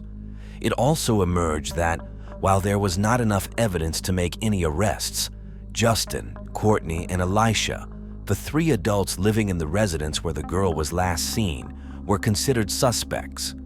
Stephen McCausland, the spokesperson for the Maine Department of Public Safety, said that the family's version of events was not supported by any forensic evidence, thereby ruling out the possibility that someone could have entered the bedroom where Ayla slept alone and taken her without any of the three adults in the house noticing. 6 months after Ayla's disappearance was reported on May 30th, 2012, the police said that it was unlikely that the little girl was alive. Trista's family allowed journalists into their home as they watched the press conference where this news was announced. Trista immediately broke into tears. Then her sorrow turned to rage, and she asserted that Justin had killed her baby. For Trista's family, learning in detail the results of some forensic tests conducted at Justin's family's house was very hard. They knew Ayla's blood was found and had even been told that the amount found was equivalent to 25% of the blood volume of her body. However, they had never been in front of the evidence until January 2013, when everything discovered was revealed to them. To begin with, Justin's 1996 Ford Explorer had a baby seat in the back, and Ayla's blood was found on the left shoulder strap. There was also dried gastric fluid on the back seats. In the girl's bedroom, blood was found on some of her princess, pink sneakers on the floor next to her crib, as well as on the face and arms of her doll.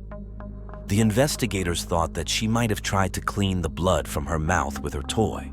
Additionally, a blood stain was located on the living room sofa. However, most of the blood traces were in the basement. A pool of Ayla's blood stained the center of the mattress on which Justin slept with Courtney. Moreover, vomit and an unidentified pink fiber resembling hair that could be from a toy were found on the bed. Next to the same piece of furniture were Justin's sneakers stained with Ayla's blood on the tongue and inside. Additionally, there were splashes on the cement floor around the bed and on the walls. The latter matched Ayla's height. An expert determined that some drops were the size of a dime, indicative of trauma from a blunt object. Additionally, the experts determined that some blood spatter patterns in the house might have been expelled by Ayla through coughing, indicating that her injuries were both internal and external. The police stated that bed linens had been used to clean the girl's blood. It was horrific for Trista and her family to learn these details, and they hadn't seen everything yet. The same officers exposing the gruesome evidence warned them that they were about to witness something even more horrifying. Luminol tests were conducted in the house, revealing blood traces invisible to the naked eye. The slides taken at the house devastated Trista.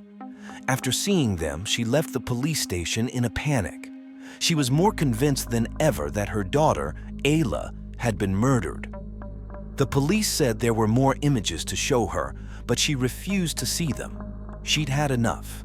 Reportedly, when the police showed Justin and the DiPietro family the same photographic evidence months before, he showed no reaction. The police also tried to show the photos to the family with whom the DiPietro stayed during their exile from their house while it was being processed by crime scene investigators. They refused. They were not interested. Justin's girlfriend, Courtney, who was with Justin on the night of the disappearance, had the same reaction. After confronting the compelling police findings, Trista told the press amid her unbearable pain and helplessness that Justin, Elisha, and Courtney were still walking the streets as if nothing had happened. 8 months after receiving the dramatic report in September 2013, Trista wrote an explosive letter to the press about the evidence and the photos she had been shown. She was tired of waiting and, with or without law enforcement's blessing, she wanted to rekindle public interest in the case. In spring 2016, a team of journalists went to Justin's mother's house. Elisha, Ayla's aunt, answered the door, and the journalist asked about the blood evidence. She explained that Ayla was lactose intolerant and had been vomiting. However, a quick internet search showed that common symptoms of lactose intolerance are gas, bloating, abdominal pain, and diarrhea. While nausea and vomiting are listed, they are not the most common symptoms, let alone vomiting blood. In 2017, at Trista's request, a judge finally declared Ayla legally dead. The magistrate ruled that the death occurred around December 17, 2011, when she was reported missing by her father, Justin. With that resolution in hand, Trista and her lawyers filed a wrongful death lawsuit against Justin, alleging he caused Ayla's death through intentional unlawful acts and subjected the girl to pain prior to death, fear, terror, and physical injuries. At the time the lawsuit was filed, the subject was missing, and it was later learned that he and his lawyers denied any wrongdoing and labeled the lawsuit baseless. Faced with this, Trista decided to hold a press conference in which she addressed her dead daughter's father directly, asking him if he had any conscience. I can see it in your eyes. And you know that's the problem. You look at me and you're gonna... I know you care. Just say something, man. Please, Justin. Earlier this year, 2023, a judge approved Trista's petition to include Phoebe and Elisha in the wrongful death lawsuit. The three defendants are facing civil charges for wrongful death, conscious pain and suffering, and unlawful interference with the body of a deceased person. Additionally, Justin faces a charge for breaching a parent's duty to care for a minor child. Both Trista and her lawyer knew that they would not receive any financial compensation from Justin. That wasn't the goal of the lawsuit. Their objective was to reveal information and uncover the truth. There were so many strange things about Ayla's disappearance. For example, investigators told Trista something astonishing about the morning Ayla disappeared. Before calling 911, Justin drove to Portland and back. He claimed he thought Trista had taken Ayla and was looking for her, but he never called her or any of her family members. However, during that long trip, he did call his friend, who had sold him a $25,000 life insurance policy for Ayla a few weeks before. The weird thing is that Justin stayed at this friend's house while detectives advanced the investigations after the disappearance. This action was astonishing, considering that Justin stayed out of his baby's life during the 9 months of pregnancy and most of the child's existence.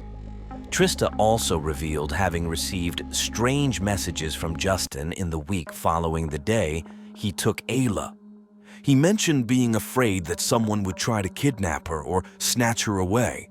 The last time he said something similar was around December 11th, 6 days before the disappearance was reported.